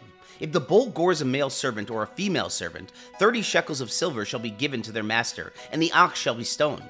If a man opens a pit, or if a man digs a pit and does not cover it, and a bull or a donkey falls into it, the owner of the pit shall make it good. He shall give money to its owner, and the dead animal shall be his. If one man's bull injures another's so that it dies, then they shall sell the live bull, and divide its price, and they shall also divide the dead animal. Or, if it is known that the bull was in the habit of goring in the past, and its owner has not kept it in, he shall surely pay bull for bull, and the dead animal shall be his own. Shemot, chapter 22. If a man steals an ox or a sheep, and kills it or sells it, he shall pay 5 oxen for an ox, and 4 sheep for a sheep. If the thief is found breaking in, and is struck so that he dies, there shall be no guilt of bloodshed for him. If the sun has risen on him, he is guilty of bloodshed. He shall make restitution. If he has nothing, then he shall be sold for his theft. If the stolen property is found in his hand alive, whether it is ox, donkey, or sheep, he shall pay double. If a man causes a field or vineyard to be eaten by letting his animal loose, and it grazes in another man's field, he shall make restitution from the best of his own field and from the best of his own vineyard. If fire breaks out and catches in thorns, so the shocks of grain, or the standing grain, or the field are consumed, he who kindled the fire shall surely make restitution.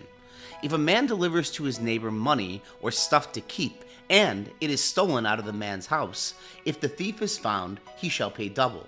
If the thief is not found, then the master of the house shall come near to God, to find out whatever or not he has put his hand on his neighbor's goods. For every matter of trespass, whether it is for ox, for donkey, for sheep, for clothing, or for any kind of lost thing, about which one says, "This is mine," the cause of both parties shall come before God. He who condemns shall pay double to his neighbor. If a man delivers to his neighbor a donkey, an ox, a sheep, or any animal to keep, and it dies, or is injured, or driven away, no man seeing it, the oath of the Lord shall be between them both. He has not put his hand on his neighbor's goods, and its owner shall accept it, and he shall not make restitution. But if it is stolen from him, the one who stole shall make restitution to its owner. If it is torn in pieces, let him bring it for evidence. He shall not make good that which was torn. If a man borrows anything of his neighbor's, and it is injured or dies, its owner not being with it, he shall surely make restitution. If its owner is with it, he shall not make it good. If it is a leased thing, it came for its lease. If a man entices a virgin who is not pledged to be married, and lies with her, he shall surely pay a dowry for her to be his wife.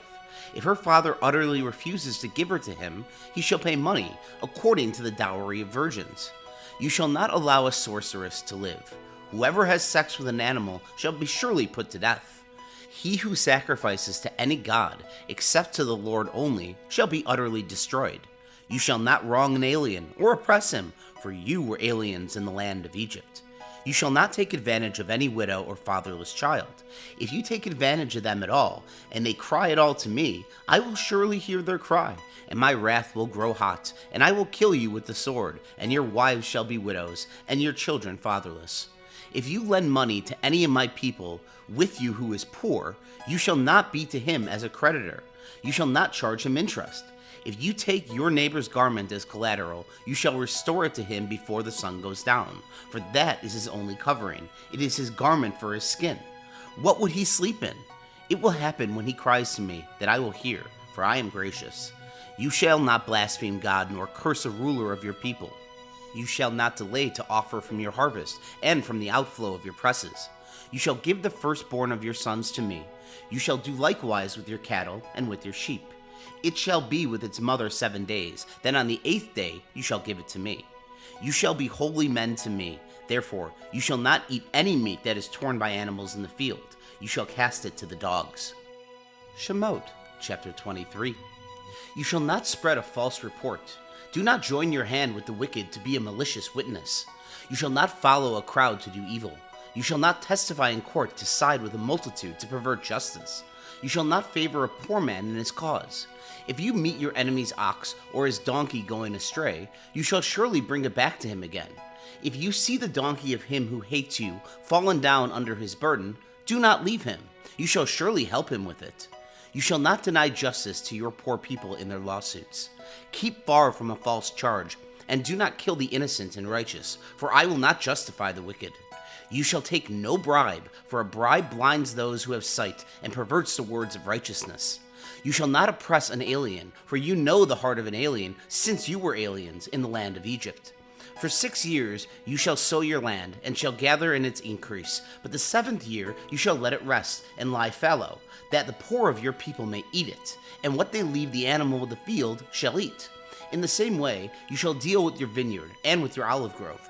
6 days you shall do your work, and on the 7th day you shall rest, that your ox and your donkey may have rest, and the son of your servant and the alien may be refreshed. Be careful to do all these things that I have said to you, and do not invoke the name of other gods, or even let them be heard out of your mouth.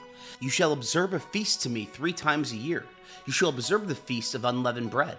7 days you shall eat unleavened bread, as I commanded you, at the time appointed in the month Abib, for in it you came out of Egypt, and no one shall appear before me empty. And the feast of harvest, the first fruits of your labor, which you sow in the field, and the feast of ingathering, at the end of the year, when you gather in your labors out of the field. 3 times in the year all your males shall appear before the Lord God. You shall not offer the blood of my sacrifice with leavened bread. The fat of my feast shall not remain all night until the morning. You shall bring the first of the first fruits of your ground into the house of the Lord your God. You shall not boil a young goat in its mother's milk. Behold, I send an angel before you to keep you by the way, and to bring you into the place which I have prepared. Pay attention to him, and listen to his voice. Do not provoke him, for he will not pardon your disobedience, for my name is in him. But if you indeed listen to his voice and do all that I speak, then I will be an enemy to your enemies, and an adversary to your adversaries. For my angel shall go before you, and bring you into the Amorite, the Hittite, the Perizzite, the Canaanite, the Hivite, and the Jebusite, and I will cut them off. You shall not bow down to their gods, nor serve them, nor follow their practices, but you shall utterly overthrow them and demolish their pillars. You shall serve the Lord your God, and he will bless your bread and your water, and I will take sickness away from among you. No one will miscarry or be barren in your land. I will fulfill the number of your days. I will send my terror before you, and will confuse all the people to whom you come, and I will make all your enemies turn their backs to you. I will send the hornet before you, which will drive out the Hivite, the Canaanite, and the Hittite from before you. I will not drive them out from before you in 1 year, lest the land become desolate, and the animals of the field multiply against you. Little by little I will drive them out from before you, until you have increased and inherit the land. I will set your border from the Sea of Suph even to the Sea of the Philistines, and from the wilderness to the river, for I will deliver the inhabitants of the land into your hand, and you shall drive them out before you. You shall make no covenant with them, nor with their gods. They shall not dwell in your land, lest they make you sin against me, for if you serve their gods, it will surely be a snare to you. Shemot, chapter 24. He said to Moses, Come up to the Lord, you and Aaron, Nadab and Abihu, and 70 of the elders of Israel, and worship from a distance. Moses alone shall come near to the Lord, but they shall not come near. The people shall not go up with him. Moses came and told the people all the Lord's words, and all the ordinances, and all the people answered with one voice and said, All the words which the Lord has spoken, we will do. Moses wrote all the Lord's words, then rose up early in the morning and built an altar at the base of the mountain, with 12 pillars for the 12 tribes of Israel. He sent young men of the children of Israel, who offered burnt offerings and sacrificed peace offerings of cattle to the Lord. Moses took half of the blood and put it in basins, and half of the blood he sprinkled on the altar. He took the book of the covenant and read it in the hearing of the people, and they said, "We will do all that the Lord has said and be obedient." Moses took the blood and sprinkled it on the people and said, "Look, this is the blood of the covenant, which the Lord has made with you concerning all these words." Then Moses, Aaron, Nadab, Abihu, and 70 of the elders of Israel went up. They saw the God of Israel. Under his feet was like a paved work of sapphire stone, like the skies for clearness. He did not lay his hand on the nobles of the children of Israel. They saw God and ate and drank. The Lord said to Moses, "Come up to me on the mountain and stay here, and I will give you the stone tablets with the law and the commands that I have written, that you may teach them." Moses rose up with Joshua, his servant, and Moses went up onto God's mountain. He said to the elders, "Wait here for us until we come again to you. Behold, Aaron and Hur are with you. Whoever is involved in a dispute can go to them." Moses went up on the mountain, and the cloud covered the mountain. The Lord's glory settled on Mount Sinai, and the cloud covered it 6 days. The 7th day he called to Moses out of the middle of the cloud. The appearance of the Lord's glory was like devouring fire on top of the mountain in the eyes of the children of Israel. Moses entered into the middle of the cloud and went up on the mountain, and Moses was on the mountain 40 days and 40 nights. Shemot, chapter 25. The Lord spoke to Moses, saying, "Speak to the children of Israel, that they take an offering for me. From everyone whose heart makes him willing, you shall take my offering. This is the offering which you shall take from them: gold, silver, bronze, blue, purple, scarlet, fine linen, goat's hair, ram skins dyed red, sea cow hides, acacia wood, oil for the light, spices for the anointing oil and for the sweet incense, onyx stones, and stones to be set for the ephod and for the breastplate. Let them make me a sanctuary, that I may dwell among them. According to all that I show you, the pattern of the tabernacle and the pattern of all its furniture, even so you shall make it. They shall make an ark of acacia wood. Its length shall be 2.5 cubits, its width 1.5 cubits, and 1.5 cubits its height. You shall overlay it with pure gold. You shall overlay it inside and outside. You shall make a gold molding around it. You shall cast 4 rings of gold for it, and put them in its 4 feet. 2 rings shall be on the one side of it, and 2 rings on the other side of it. You shall make poles of acacia wood, and overlay them with gold. You shall put the poles into the rings on the sides of the ark to carry the ark. The poles shall be in the rings of the ark. They shall be not taken from it. You shall put the covenant which I shall give you into the ark. You shall make a mercy seat of pure gold. 2.5 cubits shall be its length, and 1.5 cubits its width. You shall make 2 cherubim of hammered gold. You shall make them at the 2 ends of the mercy seat. Make 1 cherubim at the one end, and 1 cherubim at the other end. You shall make the cherubim on its 2 ends of one piece with the mercy seat. The cherubim shall spread out their wings upward, covering the mercy seat with their wings, with their faces toward one another. The faces of the cherubim shall be toward the mercy seat. You shall put the mercy seat on top of the ark, and in the ark you shall put the covenant that I will give you.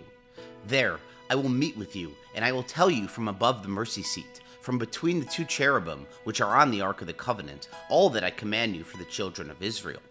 You shall make a table of acacia wood. Its length shall be 2 cubits, and its width 1 cubit, and its height 1.5 cubits. You shall overlay it with pure gold, and make a gold molding around it. You shall make a rim of a hand width around it. You shall make a golden molding on its rim around it. You shall make 4 rings of gold for it, and put the rings in the 4 corners that are on its 4 feet. The rings shall be close to the rim, for places for the poles to carry the table. You shall make the poles of acacia wood, and overlay them with gold, that the table may be carried with them. You shall make its dishes, its spoons, its ladles, and its bowls, with which to pour out offerings. You shall make them of pure gold.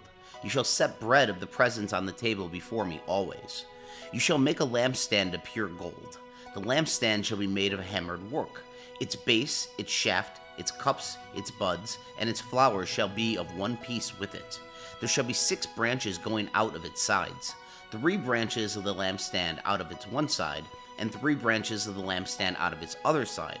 3 cups made like almond blossoms in one branch, a bud and a flower, and 3 cups made like almond blossoms in the other branch, a bud and a flower. So for the 6 branches going out of the lampstand, and in the lampstand 4 cups made like almond blossoms, its bud and its flowers, and a bud under 2 branches of one piece with it, and a bud under 2 branches of one piece with it, and a bud under 2 branches of one piece with it, for the 6 branches going out of the lampstand. Their buds and their branches shall be of one piece with it, all of it one beaten work of pure gold.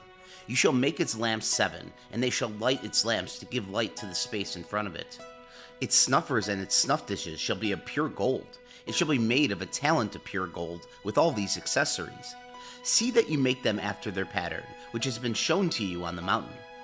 Shemot, chapter 26. Moreover, you shall make the tabernacle with 10 curtains of fine twined linen, and blue, and purple, and scarlet, with cherubim. You shall make them with the work of a skillful workman. The length of each curtain shall be 28 cubits, and the width of each curtain 4 cubits. All the curtains shall have one measure. 5 curtains shall be coupled together to one another, and the 5 curtains shall be coupled to one another. You shall make loops of blue on the edge of the one curtain from the edge in the coupling, and you shall do likewise on the edge of the curtain that is outermost in the second coupling. You shall make 50 loops in the one curtain, and you shall make 50 loops in the edge of the curtain that is in the second coupling. The loops shall be opposite one another. You shall make 50 clasps of gold, and couple the curtains to one another with the clasps. The tabernacle shall be a unit. You shall make curtains of goat's hair for a covering over the tabernacle. You shall make 11 curtains. The length of each curtain shall be 30 cubits, and the width of each curtain 4 cubits. The 11 curtains shall have one measure. You shall couple 5 curtains by themselves, and 6 curtains by themselves, and shall double over the 6th curtain in the forefront of the tent. You shall make 50 loops on the edge of the one curtain that is outermost in the coupling, and 50 loops on the edge of the curtain which is in the outermost in the second coupling. You shall make 50 clasps of bronze, and put the clasps into the loops, and couple the tent together, that it may be one. The overhanging part that remains of the curtains of the tent, the half curtain that remains, shall hang over the back of the tabernacle. The cubit on the one side and the cubit on the other side of that which remains in the length of the curtains of the tent shall hang over the sides of the tabernacle on this side and on that side to cover it. You shall make a covering for the tents of ram skin dyed red, and a covering of sea cow hides above. You shall make the boards for the tabernacle of acacia wood, standing upright. 10 cubits shall be the length of a board, and 1.5 cubits the width of each board. There shall be 2 tenons in each board, joined to one another. Thus you shall make for all the boards of the tabernacle. You shall make 20 boards for the tabernacle, for the south side southward. You shall make 40 sockets of silver under the 20 boards, 2 sockets under one board for its 2 tenons, and 2 sockets under another board for its 2 tenons. For the second side of the tabernacle, on the north side, 20 boards, and their 40 sockets of silver, 2 sockets under one board, and 2 sockets under another board. For the far side of the tabernacle westward, you shall make 6 boards. You shall make 2 boards for the corner of the tabernacle in the far side. They shall be double beneath, and in the same way they shall be whole to its top to one ring. Thus it shall be for them both. They shall be for the 2 corners. There shall be 8 boards, and their sockets of silver, 16 sockets, 2 sockets under one board, and 2 sockets under another board. You shall make bars of acacia wood, 5 for the boards of the one side of the tabernacle, and 5 bars for the boards of the other side of the tabernacle, and 5 bars for the boards of the other side of the tabernacle for the far side westward. The middle bar in the middle of the board shall pass through from end to end. You shall overlay the boards with gold, and make the rings of gold for places for the bars. You shall overlay the bars with gold. You shall set up the tabernacle according to the way that was shown to you on the mountain. You shall make a veil of blue, and purple, and scarlet, and fine twined linen, with cherubim. It shall be the work of the skillful workman. You shall hang it on 4 pillars of acacia, overlaid with gold. Their hooks shall be of gold, on 4 sockets of silver. You shall hang up the veil under the clasps, and shall bring the ark of the covenant in there within the veil. The veil shall separate the holy place from the most holy for you. You shall put the mercy seat on the ark of the covenant in the most holy place. You shall set the table outside the veil, and the lampstand opposite the table on the side of the tabernacle toward the south. You shall put the table on the north side. You shall make a screen for the door of the tent, of blue, and purple, and scarlet, and fine twined linen, the work of the embroiderer. You shall make for the screen 5 pillars of acacia, and overlay them with gold. Their hooks shall be of gold. You shall cast 5 sockets of bronze for them. Shemot, chapter 27. You shall make the altar of acacia wood, 5 cubits long and 5 cubits wide. The altar shall be square. Its height shall be 3 cubits. You shall make its horns on its 4 corners. Its horns shall be of one piece with it. You shall overlay it with bronze. You shall make it pots to take away its ashes, and its shovels, its basins, its meat hooks, and its fire pans. You shall make all its vessels of bronze. You shall make a grating for it of network of bronze. On the net you shall make 4 bronze rings in its 4 corners. You shall put it under the ledge around the altar beneath, that the net may reach halfway up the altar. You shall make poles for the altar, poles of acacia wood, and overlay them with bronze. Its poles shall be put into the rings, and the poles shall be on the 2 sides of the altar when carrying it. You shall make it hollow with planks. They shall make it as it had been shown to you on the mountain. You shall make the court of the tabernacle. For the south side southward there shall be hangings for the court of fine twined linen, 100 cubits long for one side. Its pillars shall be 20, and their sockets 20, of bronze. The hooks of the pillars and their fillets shall be of silver. Likewise, for the length of the north side, there shall be hangings 100 cubits long, and its pillars 20, and their socket 20, of bronze, the hooks of the pillars and their fillets of silver. For the width of the court on the west side shall be hangings of 50 cubits, their pillars 10, and their sockets 10. The width of the court on the east side eastward shall be 50 cubits. The hangings for the one side of the gate shall be 15 cubits, their pillars 3, and their sockets 3. For the other side shall be hangings of 15 cubits, their pillars 3, and their sockets 3. For the gate of the court shall be a screen of 20 cubits, of blue, and purple, and scarlet, and fine twined linen, the work of the embroiderer. Their pillars 4, and their sockets 4. All the pillars of the court around shall be filtered with silver, their hooks of silver, and the sockets of bronze. The length of the court shall be 100 cubits, and the width 50 throughout, and the height 5 cubits of fine twined linen, and their sockets of bronze. All the instruments of the tabernacle in all its service, and all its pins, and all the pins of the court, shall be of bronze. You shall command the children of Israel that they bring to you pure olive oil beaten for the light, to cause a lamp to burn continually. In the tent of meeting, outside the veil which is before the covenant, Aaron and his sons shall keep it in order from evening to morning before the Lord. It shall be a statute forever throughout their generations on behalf of the children of Israel. Shemot, chapter 28. Bring Aaron your brother and his sons with him near to you from among the children of Israel, that he may minister to me in the priest's office.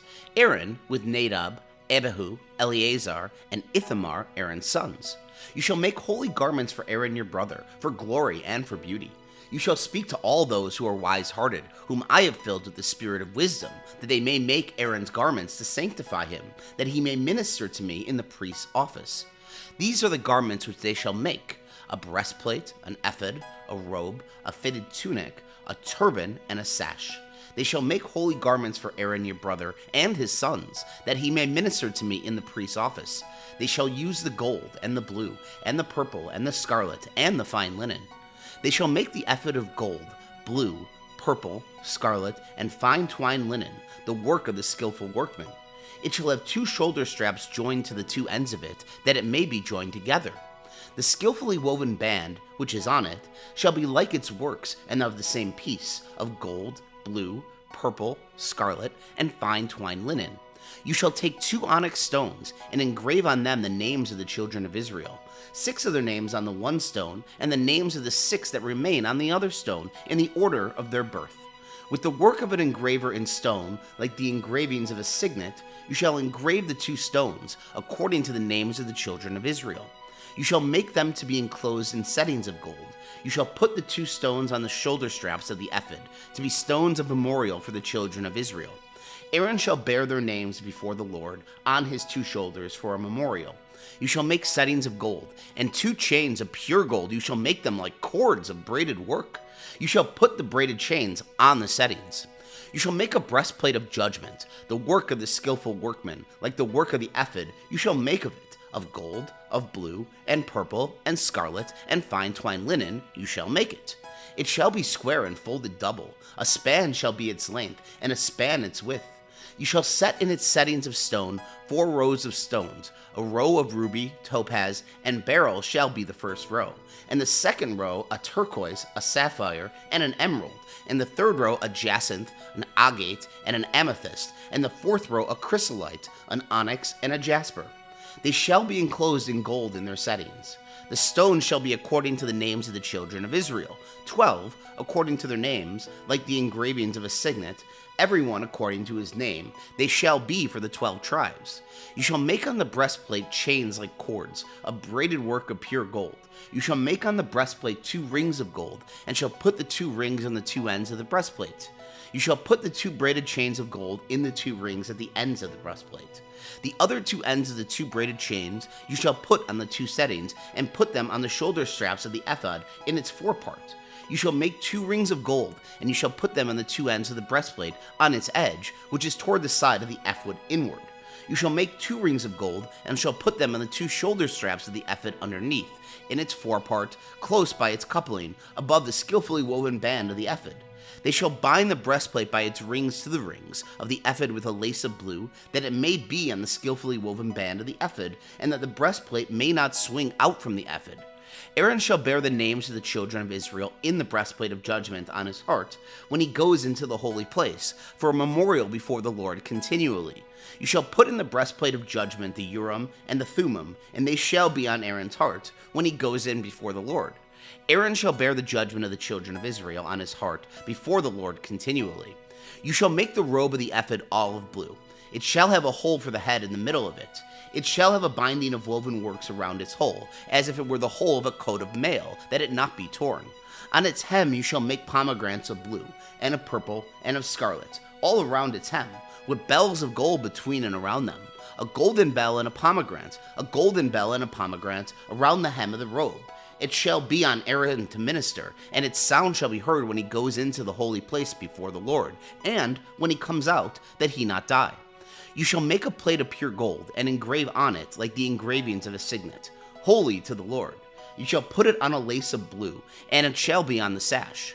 It shall be on the front of the sash. It shall be on Aaron's forehead, and Aaron shall bear the iniquity of the holy things, which the children of Israel shall make holy in all their holy gifts, and it shall always be on his forehead, that they may be accepted before the Lord. You shall weave the tunic with fine linen. You shall make a turban of fine linen. You shall make a sash, the work of the embroiderer. You shall make tunics for Aaron's sons. You shall make sashes for them. You shall make headbands for them, for glory and for beauty. You shall put them on Aaron your brother, and on his sons with him, and shall anoint them, and consecrate them, and sanctify them, that they minister to me in the priest's office. You shall make them linen pants to cover their naked flesh. They shall reach from the waist even to the thighs. They shall be on Aaron and on his sons when they go into the tent of meeting, or when they come near to the altar to minister in the holy place, that they do not bear iniquity and die. This shall be a statute forever to him, and to his offspring after him. Shemot, chapter 29. This is the thing that you shall do to them to make them holy, to minister to me in the priest's office. Take 1 young bull and 2 rams without defect, unleavened bread, unleavened cakes mixed with oil, and unleavened wafers anointed with oil. You shall make them of fine wheat flour. You shall put them into 1 basket, and bring them in the basket, with the bull and the 2 rams. You shall bring Aaron and his sons to the door of the tent of meeting, and shall wash them with water. You shall take the garments, and put on Aaron the tunic, the robe of the ephod, and the breastplate, and clothe them with the skillfully woven band of the ephod. You shall set the turban on his head, and put the holy crown on the turban. Then you shall take the anointing oil, and pour it on his head, and anoint him. You shall bring his sons, and put tunics on them. You shall clothe them with belts, Aaron and his sons, and bind headbands on them. They shall have the priesthood by a perpetual state. You shall consecrate Aaron and his sons. You shall bring the bull before the tent of meeting, and Aaron and his sons shall lay their hands on the head of the bull. You shall kill the bull before the Lord at the door of the tent of meeting. You shall take of the blood of the bull, and put it on the horns of the altar with your finger, and you shall pour out all the blood at the base of the altar. You shall take all the fat that covers the innards, the cover of the liver, the 2 kidneys, and the fat that is on them, and burn them on the altar. But the meat of the bull, and its skin, and its dung, you shall burn with fire outside the camp. It is a sin offering. You shall also take the 1 ram, and Aaron and his sons shall lay their hands on the head of the ram. You shall kill the ram, and you shall take its blood and sprinkle it around the altar. You shall cut the ram into its pieces, and wash its innards and its legs, and put them with its pieces and with its head. You shall burn the whole ram on the altar. It is a burnt offering to the Lord. It is a pleasant aroma, an offering made by fire to the Lord. You shall take the other ram, and Aaron and his sons shall lay their hands on the head of the ram. Then you shall kill the ram, and take some of its blood, and put it on the tip of the right ear of Aaron, and on the tip of the right ear of his sons, and on the thumb of their right hand, and on the big toe of their right foot, and sprinkle the blood around on the altar. You shall take of the blood that is on the altar, and of the anointing oil, and sprinkle it on Aaron, and on his garments, and on his sons, and on the garments of his sons with him, and he shall be made holy, and his garments, and his sons' garments with him. Also, you shall take some of the ram's fat, the fat tail, the fat that covers the innards, the cover of the liver, the 2 kidneys, the fat that is on them, and the right thigh, for it is a ram of consecration, and 1 loaf of bread, 1 cake of oiled bread, and 1 wafer out of the basket of unleavened bread that is before the Lord. You shall put all of this in Aaron's hands, and in his sons' hands, and shall wave them for a wave offering before the Lord. You shall take them from their hands, and burn them on the altar on the burnt offering, for a pleasant aroma before the Lord. It is an offering made by fire to the Lord. You shall take the breast of Aaron's ram of consecration, and wave it for a wave offering before the Lord. It shall be your portion. You shall sanctify the breast of the wave offering, and the thigh of the wave offering, which is waved, and which is raised up, of the ram of consecration, even of that which is for Aaron, and of that which is for his sons.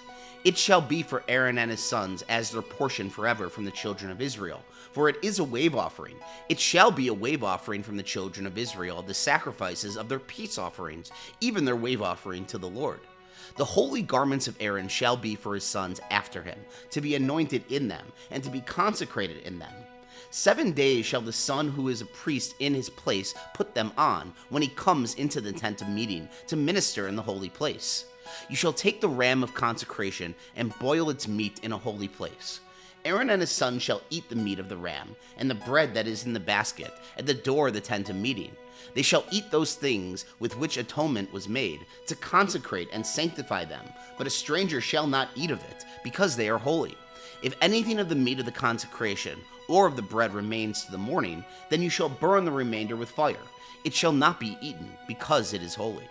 You shall do so to Aaron and to his sons, according to all that I have commanded you.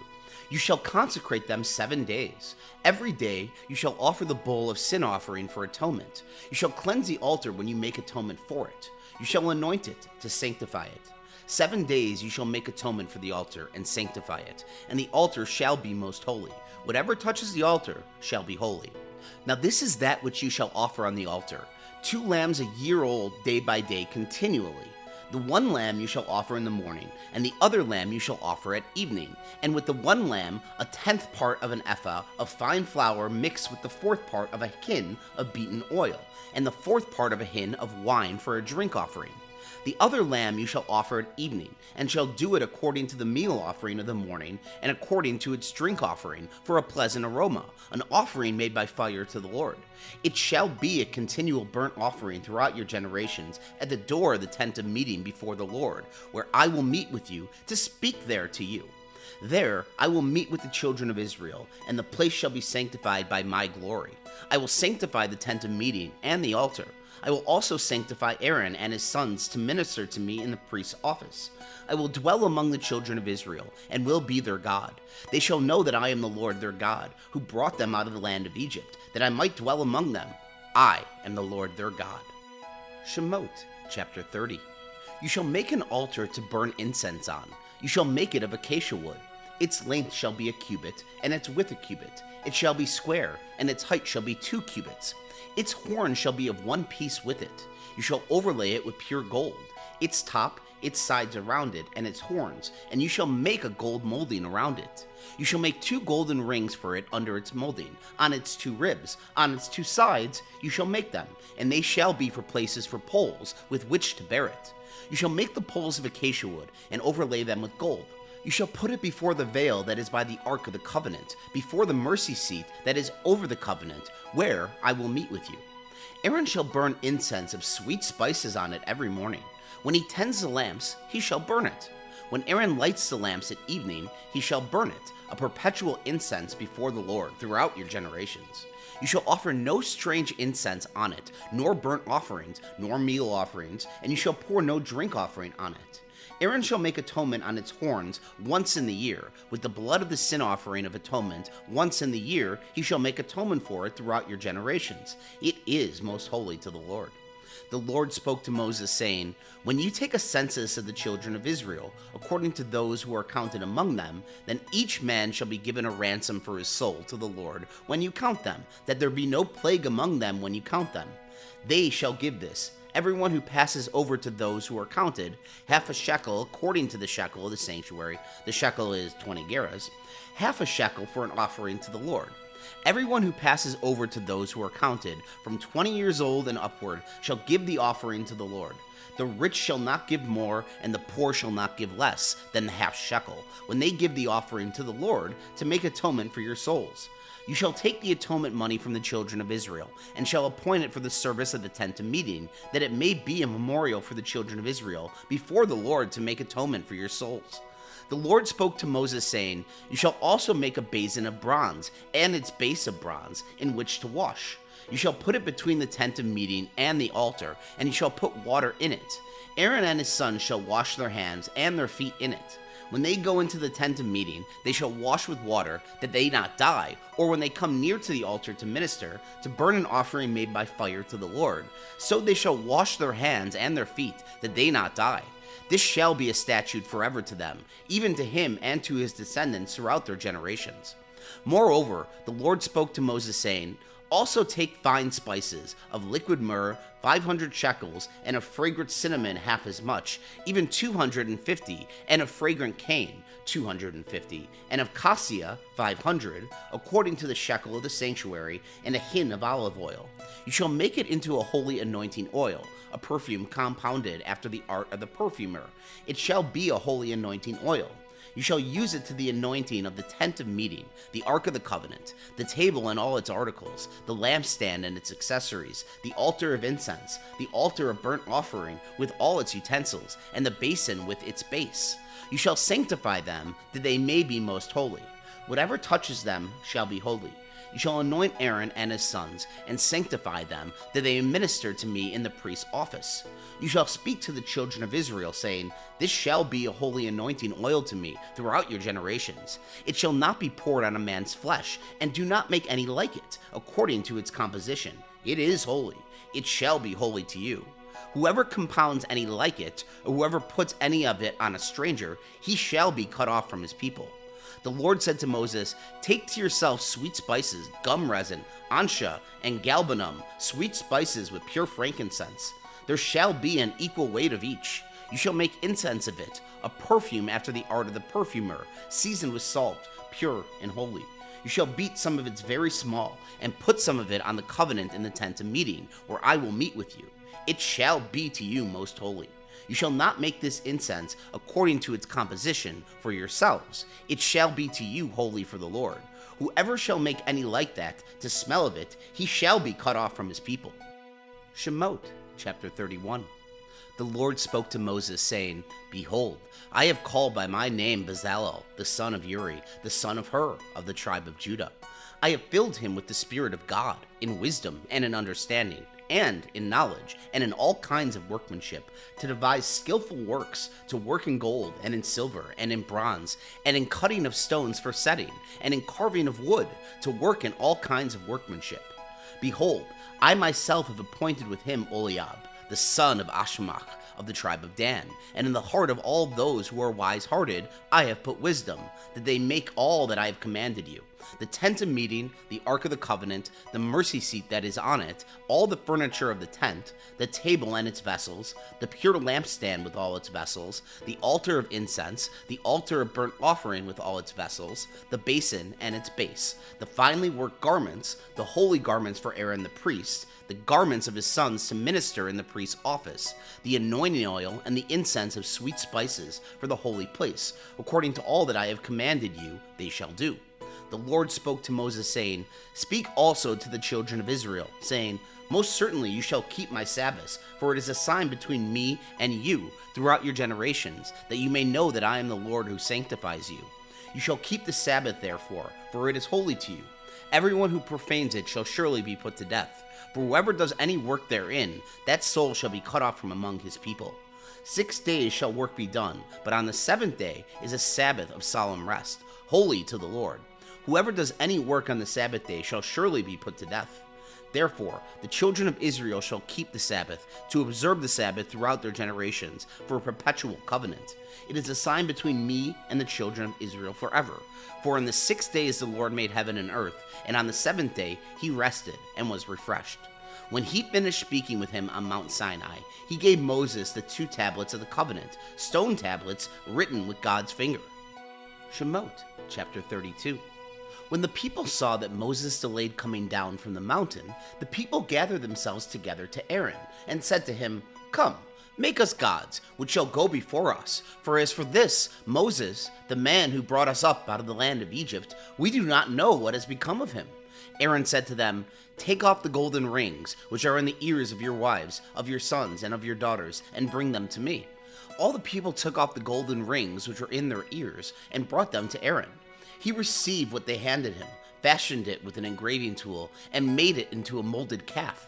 Then they said, These are your gods, Israel, which brought you up out of the land of Egypt.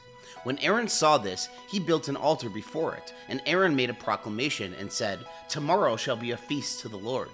They rose up early on the next day, and offered burnt offerings, and brought peace offerings, and the people sat down to eat and to drink, and rose up to play. The Lord spoke to Moses, Go, get down, for your people, whom you brought up out of the land of Egypt, have corrupted themselves. They have turned away quickly out of the way which I commanded them. They have made themselves a molded calf, and have worshipped it, and have sacrificed to it, and said, These are your gods, Israel, which brought you up out of the land of Egypt. The Lord said to Moses, I have seen these people, and behold, they are a stiff-necked people. Now, therefore, leave me alone, that my wrath may burn hot against them, and that I may consume them, and I will make of you a great nation. Moses begged the Lord his God and said, Lord, why does your wrath burn hot against your people, that you have brought out of the land of Egypt with great power and with a mighty hand? Why should the Egyptians talk, saying, He brought them out for evil, to kill them in the mountains, and to consume them from the surface of the earth? Turn from your fierce wrath, and turn away from this evil against your people. Remember Abraham, Isaac, and Israel, your servants, to whom you swore by your own self, and said to them, I will multiply your offspring as the stars of the sky, and all this land that I have spoken of I will give to your offspring, and they shall inherit it forever. So the Lord turned away from the evil which he said he would do to his people. Moses turned and went down from the mountain with the 2 tablets of the covenant in his hand, tablets that were written on both their sides. They were written on one side and on the other. The tablets were the work of God, and the writing was the writing of God, engraved on the tablets. When Joshua heard the noise of the people as they shouted, he said to Moses, There is the noise of war in the camp. He said, It isn't the voice of those who shout for victory. It is not the voice of those who cry for being overcome, but the noise of those who sing that I hear. As soon as he came near to the camp, he saw the calf and the dancing. Then Moses' anger grew hot, and he threw the tablets out of his hands and broke them beneath the mountain. He took the calf which they had made and burned it with fire, ground it to powder, and scattered it on the water, and made the children of Israel drink it. Moses said to Aaron, What did these people do to you, that you have brought a great sin on them? Aaron said, Do not let the anger of my Lord grow hot. You know the people, they are set on evil. For they said to me, Make us gods, which shall go before us. As for this Moses, the man who brought us up out of the land of Egypt, we do not know what has become of him. I said to them, Whoever has any gold, let them take it off. So they gave it to me, and I threw it into the fire, and out came this calf. When Moses saw that the people were out of control, for Aaron had let them lose control, causing derision among their enemies, then Moses stood in the gate of the camp and said, Whoever is on the Lord's side, come to me. all the sons of Levi gathered themselves together to him. He said to them, "The Lord, the God of Israel says, every man put his sword on his thigh, and go back and forth from gate to gate throughout the camp, and every man kill his brother, and every man his companion, and every man his neighbor." The sons of Levi did according to the word of Moses. About 3,000 men fell of the people that day. Moses said, "Consecrate yourselves today to the Lord, for every man was against his son and against his brother, that he may give you a blessing today." On the next day, Moses said to the people, "You have sinned a great sin. Now I will go up to the Lord. Perhaps I shall make atonement for your sin." Moses returned to the Lord and said, "Oh, this people have sinned a great sin and have made themselves gods of gold.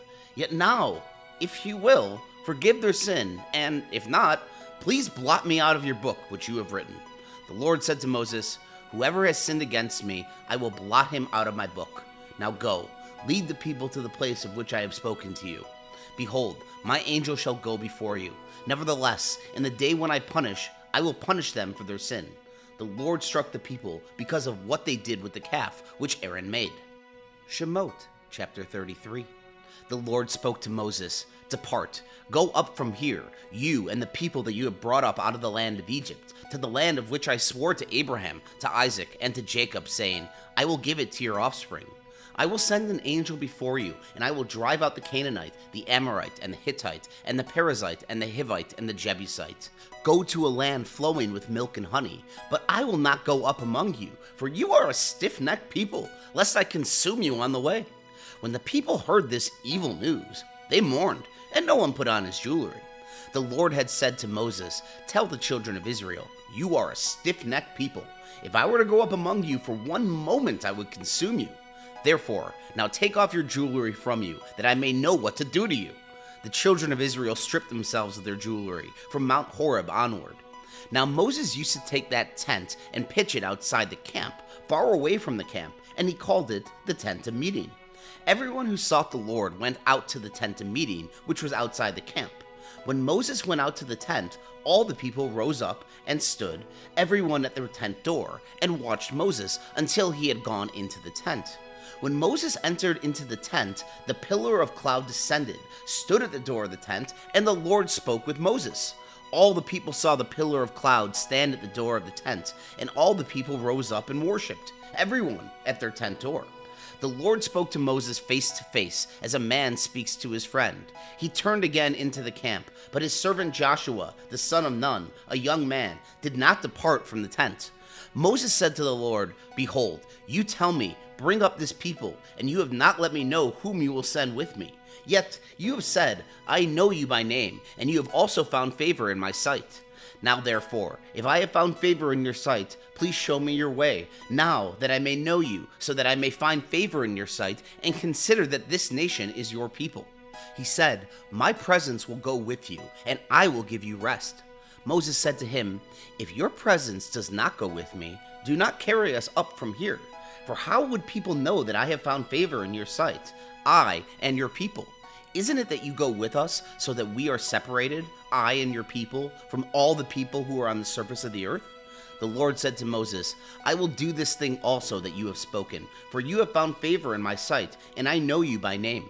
Moses said, "Please show me your glory." He said, "I will make all my goodness pass before you, and will proclaim the Lord's name before you. I will be gracious to whom I will be gracious, and will show mercy on whom I will show mercy." He said, "You cannot see my face, for man may not see me and live." The Lord also said, "Behold, there is a place by me, and you shall stand on the rock. It will happen, while my glory passes by, that I will put you in a cleft of the rock, and will cover you with my hand until I have passed by.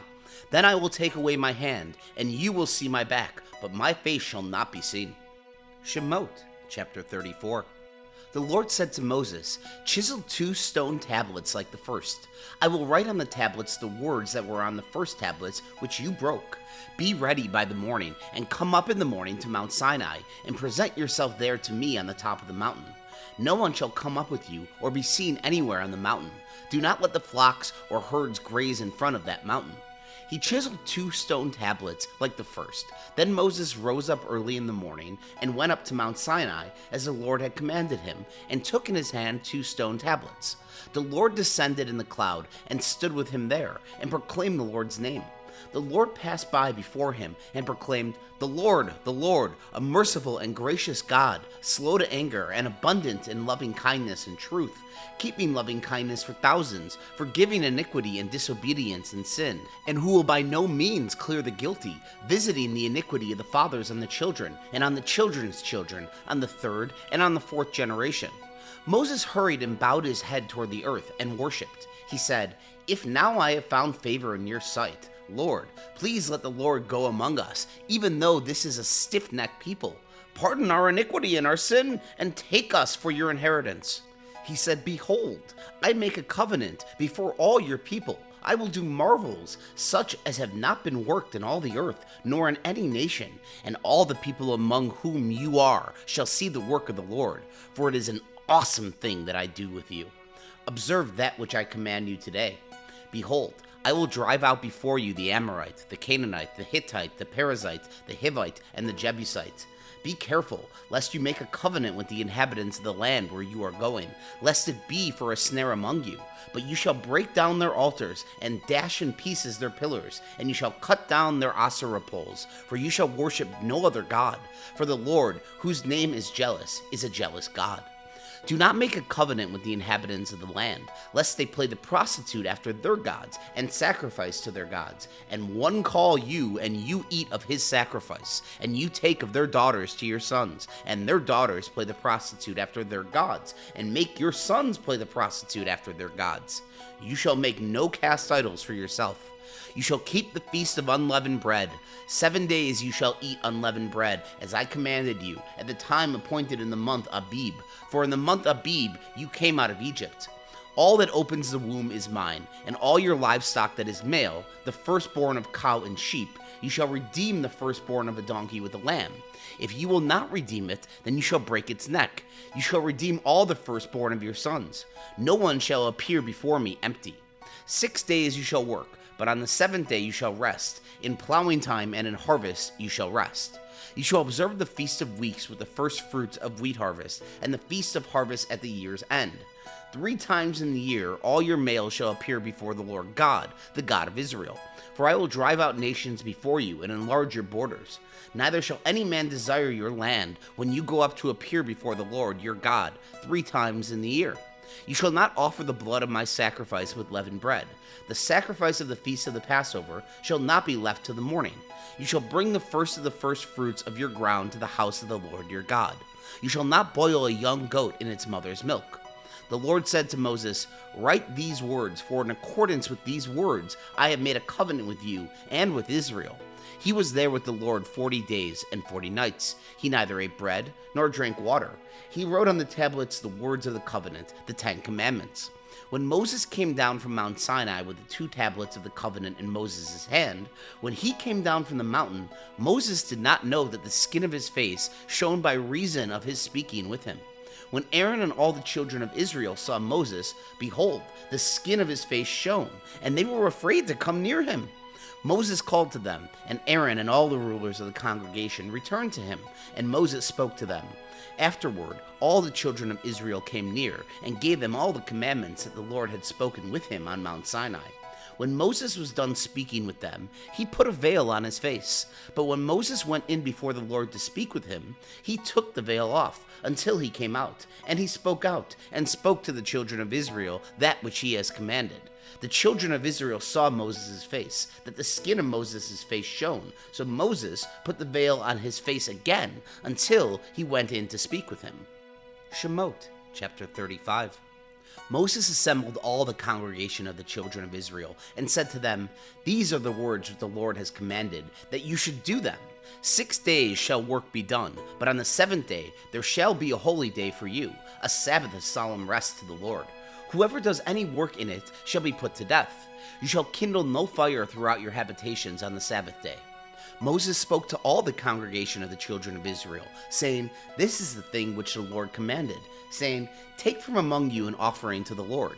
Whoever is of a willing heart, let him bring it as the Lord's offering: gold, silver, bronze, blue, purple, scarlet, fine linen, goat's hair, ram skins dyed red, sea cow hides, acacia wood, oil for the light, spices for the anointing oil and for the sweet incense, onyx stones, and stones to be set for the ephod and for the breastplate.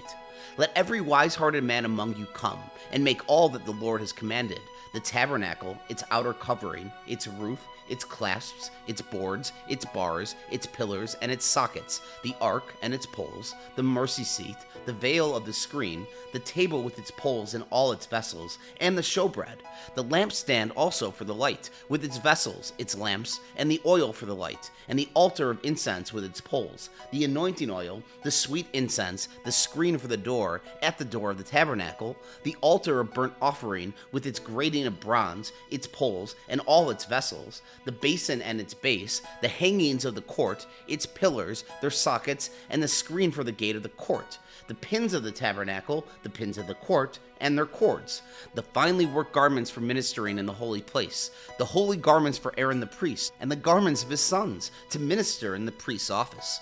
All the congregation of the children of Israel departed from the presence of Moses. They came, everyone whose heart stirred him up, and everyone whom his spirit made willing, and brought the Lord's offering for the work of the tent of the meeting, and for all its service, and for the holy garments.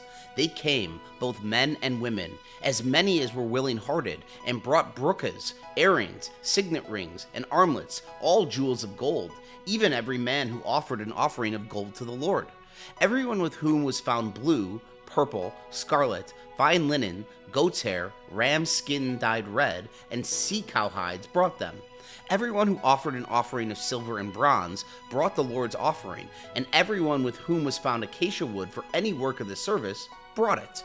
All the women who were wise-hearted spun with their hands, and brought that which they had spun: the blue, the purple, the scarlet, and the fine linen. All the women whose hearts stirred them up in wisdom spun the goat's hair. The ruler brought the onyx stones and the stones to be set for the ephod and for the breastplate, with the spice and the oil for the light, for the anointing oil, and for the sweet incense. The children of Israel brought a free will offering to the Lord, every man and woman whose heart made them willing to bring for all the work which the Lord had commanded to be made by Moses.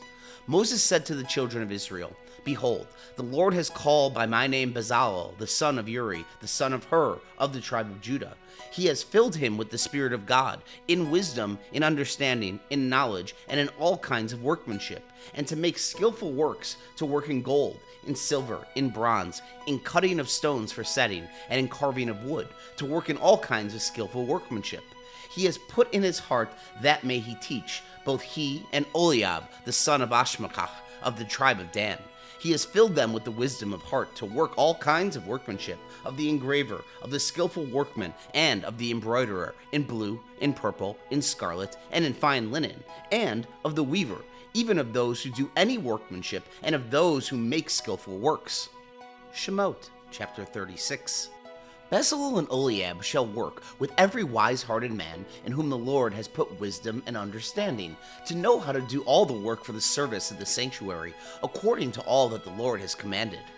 Moses called Bezalel and Oliab, and every wise-hearted man in whose heart the Lord had put wisdom, even everyone whose heart stirred him up to come to the work to do it.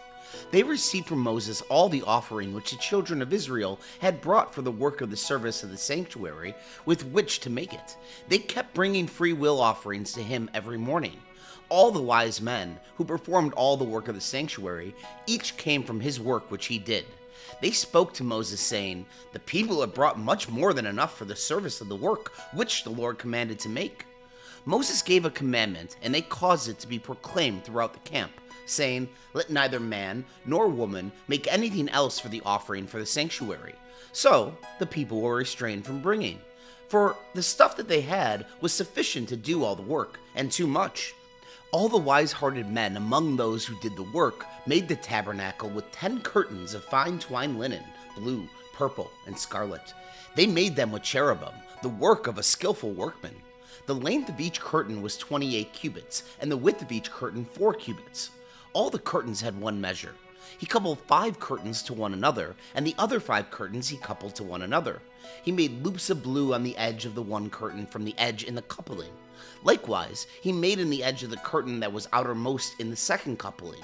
He made 50 loops in the one curtain, and he made 50 loops in the edge of the curtain that was in the second coupling. The loops were opposite to one another. He made 50 clasps of gold, and coupled the curtains to one another with the clasps, so the tabernacle was a unit. He made curtains of goat's hair for a covering over the tabernacle. He made them 11 curtains. The length of each curtain was 30 cubits, and 4 cubits the width of each curtain. The 11 curtains had one measure. He coupled 5 curtains by themselves, and 6 curtains by themselves. He made 50 loops on the edge of the curtain that was outermost in the coupling, and he made 50 loops on the edge of the curtain which was outermost in the second coupling. He made 50 clasps of bronze to couple the tent together, that it might be a unit. He made a covering for the tent of ram skins dyed red, and a covering of sea cow hides above. He made the boards for the tabernacle of acacia wood, standing up. 10 cubits was the length of a board, and a cubit and a half the width of each board. Each board had 2 tenons, joined to one another. He made all the boards of the tabernacle this way. He made the boards for the tabernacle, 20 boards for the south side southward. He made 40 sockets of silver under the 20 boards, 2 sockets under one board for its 2 tenons, and 2 sockets under another board for its 2 tenons. For the second side of the tabernacle, on the north side, he made 20 boards, and their 40 sockets of silver, 2 sockets under one board, and 2 sockets under another board. For the part of the tabernacle westward, he made 6 boards. He made 2 boards for the corners of the tabernacle in the far part. They were double beneath, and in the same way they were all this way to its top to one ring. He did this to both of them in the 2 corners. There were 8 boards, and their sockets of silver, 16 sockets under every board, 2 sockets. He made bars of acacia wood, 5 for the boards of the one side of the tabernacle, and 5 for the bars of the boards of the other side of the tabernacle, and 5 for the boards of the tabernacle for the hinder part westward. He made the middle bar to pass through in the middle of the boards, from the one end to the other. He overlaid the boards with gold, and made their rings of gold as places for the bars, and overlaid the bars with gold. He made the veil of blue, purple, scarlet, and fine twined linen with cherubim. He made it the work of a skillful workman. He made 4 pillars of acacia for it, and overlaid them with gold. Their hooks were of gold. He cast 4 sockets of silver for them. He made a screen for the door of the tent, of blue, purple, scarlet, and fine twined linen, the work of an embroiderer, and the 5 pillars of it with their hooks. He overlaid their capitals and their fillets with gold, and their 5 sockets were of bronze. Shemot, chapter 37. Bezalel made the ark of acacia wood. Its length was 2.5 cubits, and its width a cubit and a half, and a cubit and a half its height. He overlaid it with pure gold inside and outside, and made a molding of gold for it around it. He cast 4 rings of gold for it in its 4 feet, 2 rings on its one side, and 2 rings on its other side. He made poles of acacia and overlaid them with gold. He put the poles into the rings on the sides of the ark, to bear the ark. He made a mercy seat of pure gold. Its length was 2.5 cubits, and a cubit and a half its width. He made 2 cherubim of gold. He made them of beaten work, at the 2 ends of the mercy seat, 1 cherubim at the one end, and 1 cherubim at the other end. He made the cherubim of one piece with the mercy seat at its 2 ends. The cherubim spread out their wings above, covering the mercy seat with their wings, with their faces towards one another. The faces of the cherubim were toward the mercy seat. He made the table of acacia wood. Its length was 2 cubits, and its width was a cubit, and its height was a cubit and a half. He overlaid it with pure gold, and made a gold molding around it. He made a border of a hand's width around it, and made a gold molding on its border around it. He cast 4 rings of gold for it, and put the rings in the 4 corners that were on its 4 feet. The rings were close by the border, the places for the poles to carry the table. He made the poles of acacia wood, and overlaid them with gold, to carry the table. He made the vessels which were on the table, its dishes, its spoons, its bowls, and its pitchers with which to pour out of pure gold. He made the lampstand of pure gold. He made the lampstand of beaten work. Its base, its shaft, its cups, its buds, and its flowers were of one piece with it. There were 6 branches going out of its sides, 3 branches of the lampstand out of its one side, and 3 branches of the lampstand out of its other side. 3 cups made like almond blossoms in one branch, a bud and a flower, and 3 cups made like almond blossoms in the other branch, a bud and a flower. So for the 6 branches going out of the lampstand. In the lampstand were 4 cups made like almond blossoms, its buds and its flowers, and a bud under 2 branches of one piece with it, and a bud under 2 branches of one piece with it, and a bud under 2 branches of one piece with it, for the 6 branches going out of it. Their buds and their branches were of one piece with it. The whole thing was beaten work of pure gold. He made its 7 lamps, and its snuffers, and its snuff dishes of pure gold. He made it of a talent of pure gold, with all its vessels. He made the altar of incense of acacia wood. It was square, its length was a cubit, and its width a cubit. Its height was 2 cubits. Its horn were of one piece with it. He overlaid it with pure gold. Its top, its sides around it, and its horns. He made a gold molding around it. He made 2 golden rings for it under its molding crown, on its 2 ribs, on its 2 sides, for places for poles with which to carry it. He made the poles of acacia wood, and overlaid them with gold. He made the holy anointing oil and the pure incense of sweet spices, after the art of the perfumer. Shemot, chapter 38. He made the altar of burnt offering of acacia wood. It was square. Its length was 5 cubits, its width was 5 cubits, and its height was 3 cubits. He made its horns on its 4 corners. Its horns were of one piece with it, and he overlaid it with bronze. He made all the vessels of the altar, the pots, the shovels, the basins, the forks, and the fire pans. He made all its vessels of bronze. He made for the altar a grating of a network of bronze, under the ledge around it beneath, reaching halfway up. He cast 4 rings for the corners of bronze grating, to be places for the poles. He made the poles of acacia wood, and overlaid them with bronze. He put the poles into the rings on the sides of the altar, with which to carry it. He made it hollow with planks. He made the basin of bronze and its base of bronze out of the mirrors of the ministering woman who was ministered at the door of the tent of meeting. He made the court. For the south side southward, the hangings of the court were on fine twined linen, 100 cubits. Their pillars are 20, and the sockets 20 of bronze. The hooks of the pillars and their fillets were of silver. For the north side, 100 cubits, their pillars 20, and their sockets 20, of bronze, the hooks of the pillars, and their fillets of silver. For the west side were hangings of 50 cubits, their pillars 10, and their sockets 10, the hooks of the pillars, and their fillets of silver. For the east side eastward 50 cubits, the hangings for the one side were 15 cubits, their pillars 3, and their sockets 3, and so for the other side. On this hand and that hand by the gate of the court were hangings of 15 cubits, their pillars 3, and their sockets 3. All the hangings around the court were of fine twined linen. The sockets for the pillars were of bronze. The hooks of the pillars and their fillets were of silver. Their capitals were overlaid with silver. All the pillars of the court had silver bands. The screen for the gate of the court was the work of the embroiderer of blue, purple, scarlet, and fine twined linen. 20 cubits was the length, and the height along the width was 5 cubits, like the hangings of the court. Their pillars were 4, and their sockets 4 of bronze, their hooks of silver, and the overlaying of their capitals, and their fillets of silver. All the pins of the tabernacle and around the court were of bronze. These are the amounts of materials used for the tabernacle, even the tabernacle of the testimony, as they were counted, according to the commandment of Moses, for the service of the Levites, by the hand of Ithamar, the son of Aaron the priest. Bezalel the son of Uri, the son of Hur, of the tribe of Judah, made all that the Lord commanded Moses. With him was Oliab, the son of Ashimach, of the tribe of Dan, an engraver and a skillful workman, and an embroiderer in blue, in purple, in scarlet, and in fine linen. All the gold that was used for the work and all the work of the sanctuary, even the gold of the offering, was 29 talents and 730 shekels, according to the shekel of the sanctuary. The silver of those who were counted of the congregation was 100 talents and 1,775 shekels, according to the shekel of the sanctuary. A beka, a head, that is, half a shekel, according to the shekel of the sanctuary, for everyone who passed over to those who were counted, from 20 years old and upward, for 603,550 men. The 100 talents of silver were for casting the sockets of the sanctuary and the sockets of the veil. 100 sockets for the 100 talents, 1 talent per socket. From the 1,775 shekels he made hooks for the pillars, overlaid their capitals, and made fillets for them.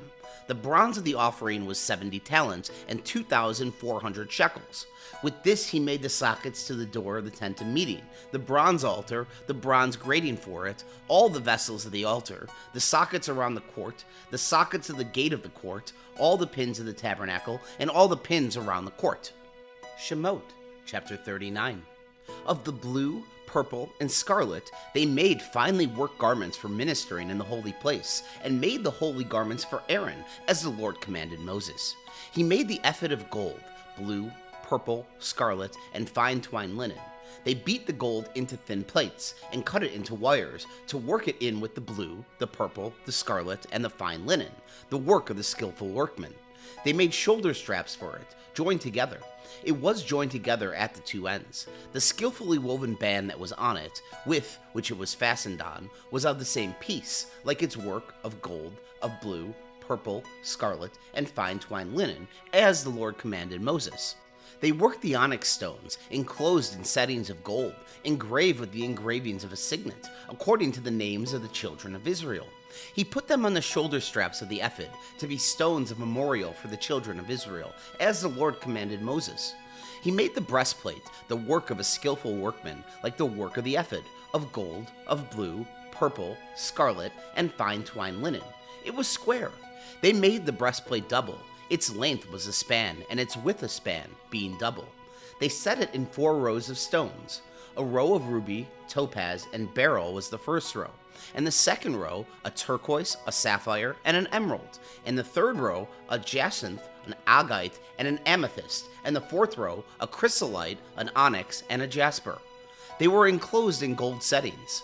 The stones were according to the names of the children of Israel, 12 according to their names, like the engravings of a signet, everyone according to his name for the 12 tribes. They made on the breastplate chains like cords, of braided work of pure gold. They made 2 settings of gold and 2 gold rings, and put the 2 rings on the 2 ends of the breastplate. They put the 2 braided chains of gold in the 2 rings at the ends of the breastplate. The other 2 ends of the 2 braided chains they put on the 2 settings, and put them on the shoulder straps of the ephod in its front. They made 2 rings of gold and put them on the 2 ends of the breastplate, on its edge, which was toward the side of the ephod inward. They made 2 more rings of gold and put them on the 2 shoulder straps of the ephod underneath, in its front, close by its coupling, above the skillfully woven band of the ephod. They bound the breastplate by its rings to the rings of the ephod with a lace of blue, that it might be on the skillfully woven band of the ephod, and that the breastplate might not come loose from the ephod, as the Lord commanded Moses. He made the robe of the ephod of woven work, all of blue. The opening of the robe in the middle of it was like the opening of a coat of mail, with a binding around its opening that it should not be torn. They made on the skirts of the robe pomegranates of blue, purple, scarlet, and twined linen. They made bells of pure gold and put the bells between the pomegranates around the skirts of the robe, between the pomegranates, a bell and a pomegranate, a bell and a pomegranate, around the skirts of the robe to minister in, as the Lord commanded Moses. They made the tunics of fine linen, of woven work for Aaron and for his sons, the turban of fine linen, the linen headbands of fine linen, the linen trousers of fine twined linen, the sash of fine twined linen, blue, purple, and scarlet, the work of the embroiderer, as the Lord commanded Moses. They made the plate of the holy crown of pure gold, and wrote on it an inscription like the engravings of a signet, "Holy to the Lord." They tied to it a lace of blue to fasten it on the turban above, as the Lord commanded Moses. Thus, all the work of the tabernacle of the tent of meeting was finished. The children of Israel did according to all that the Lord commanded Moses, so they did. They brought the tabernacle to Moses, the tent, with all its furniture, its clasps, its boards, its bars, its pillars, its sockets, the covering of ram's skin dyed red, the covering of sea-cow hides, the veil of the screen, the ark of the covenant with its poles, the mercy seat, the table, all its vessels, the showbread, the pure lampstand, its lamps, even the lamps to be set in order, all its vessels, the oil for the light, the golden altar, the anointing oil, the sweet incense, the screen for the door of the tent, the bronze altar, its grating of bronze, its poles, all of its vessels, the basin and its base, the hangings of the court, its pillars, its sockets, the screen for the gate of the court, its cords, its pins, and all the instruments of the service of the tabernacle for the tent of meeting, the finely worked garments for ministering in the holy place, the holy garment for Aaron the priest, and the garments of his sons to minister in the priest's office, according to all that the Lord commanded Moses. So the children of Israel did all the work. Moses saw all the work, and behold, they had done it as the Lord had commanded. They had done so, and Moses blessed them. Shemot, chapter 40. The Lord spoke to Moses, saying, On the first day of the first month you shall raise up the tabernacles of the tent of meeting. You shall put the ark of the covenant in it, and you shall screen the ark with the veil. You shall bring in the table, and set in order the things that are on it. You shall bring in the lampstand, and light its lamps. You shall set the golden altar for incense before the ark of the covenant, and put the screen of the door to the tabernacle.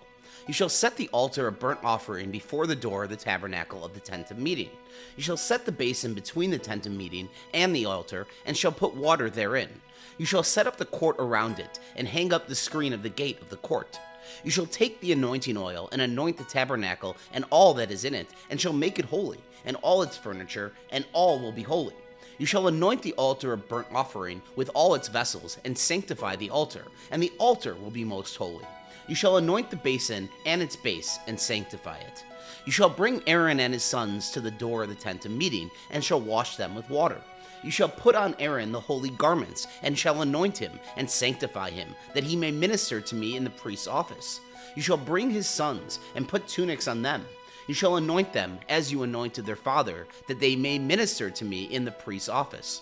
Their anointing shall be to them for an everlasting priesthood throughout their generations. Moses did so, according to all that the Lord had commanded him, so he did. In the first month in the second year, on the first day of the month, the tabernacle was raised up. Moses raised up the tabernacle, and laid its sockets, and set up its boards, and put in its bars, and raised up its pillars. He spread the covering over the tent, and put the roof of the tabernacle above on it, as the Lord commanded Moses. He took and put the covenant into the ark, and set the poles on the ark, and put the mercy seat above on the ark. He brought the ark into the tabernacle, and set up the veil of the screen, and screened the ark of the covenant, as the Lord commanded Moses. He put the table in the tent of meeting on the north side of the tabernacle, outside of the veil. He set the bread in order on it before the Lord, as the Lord commanded Moses. He put the lampstand in the tent of meeting, opposite the table, on the south side of the tabernacle. He lit the lamps before the Lord, as the Lord commanded Moses. He put the golden altar in the tent of meeting before the veil, and he burned incense of sweet spices on it, as the Lord commanded Moses. He put up the screen of the door to the tabernacle. He set the altar of burnt offering at the door of the tabernacle of the tent of meeting, and offered on it the burnt offering and the meal offering, as the Lord commanded Moses. He set the basin between the tent of meeting and the altar, and put water therein, with which to wash. Moses, Aaron, and his sons washed their hands and their feet there.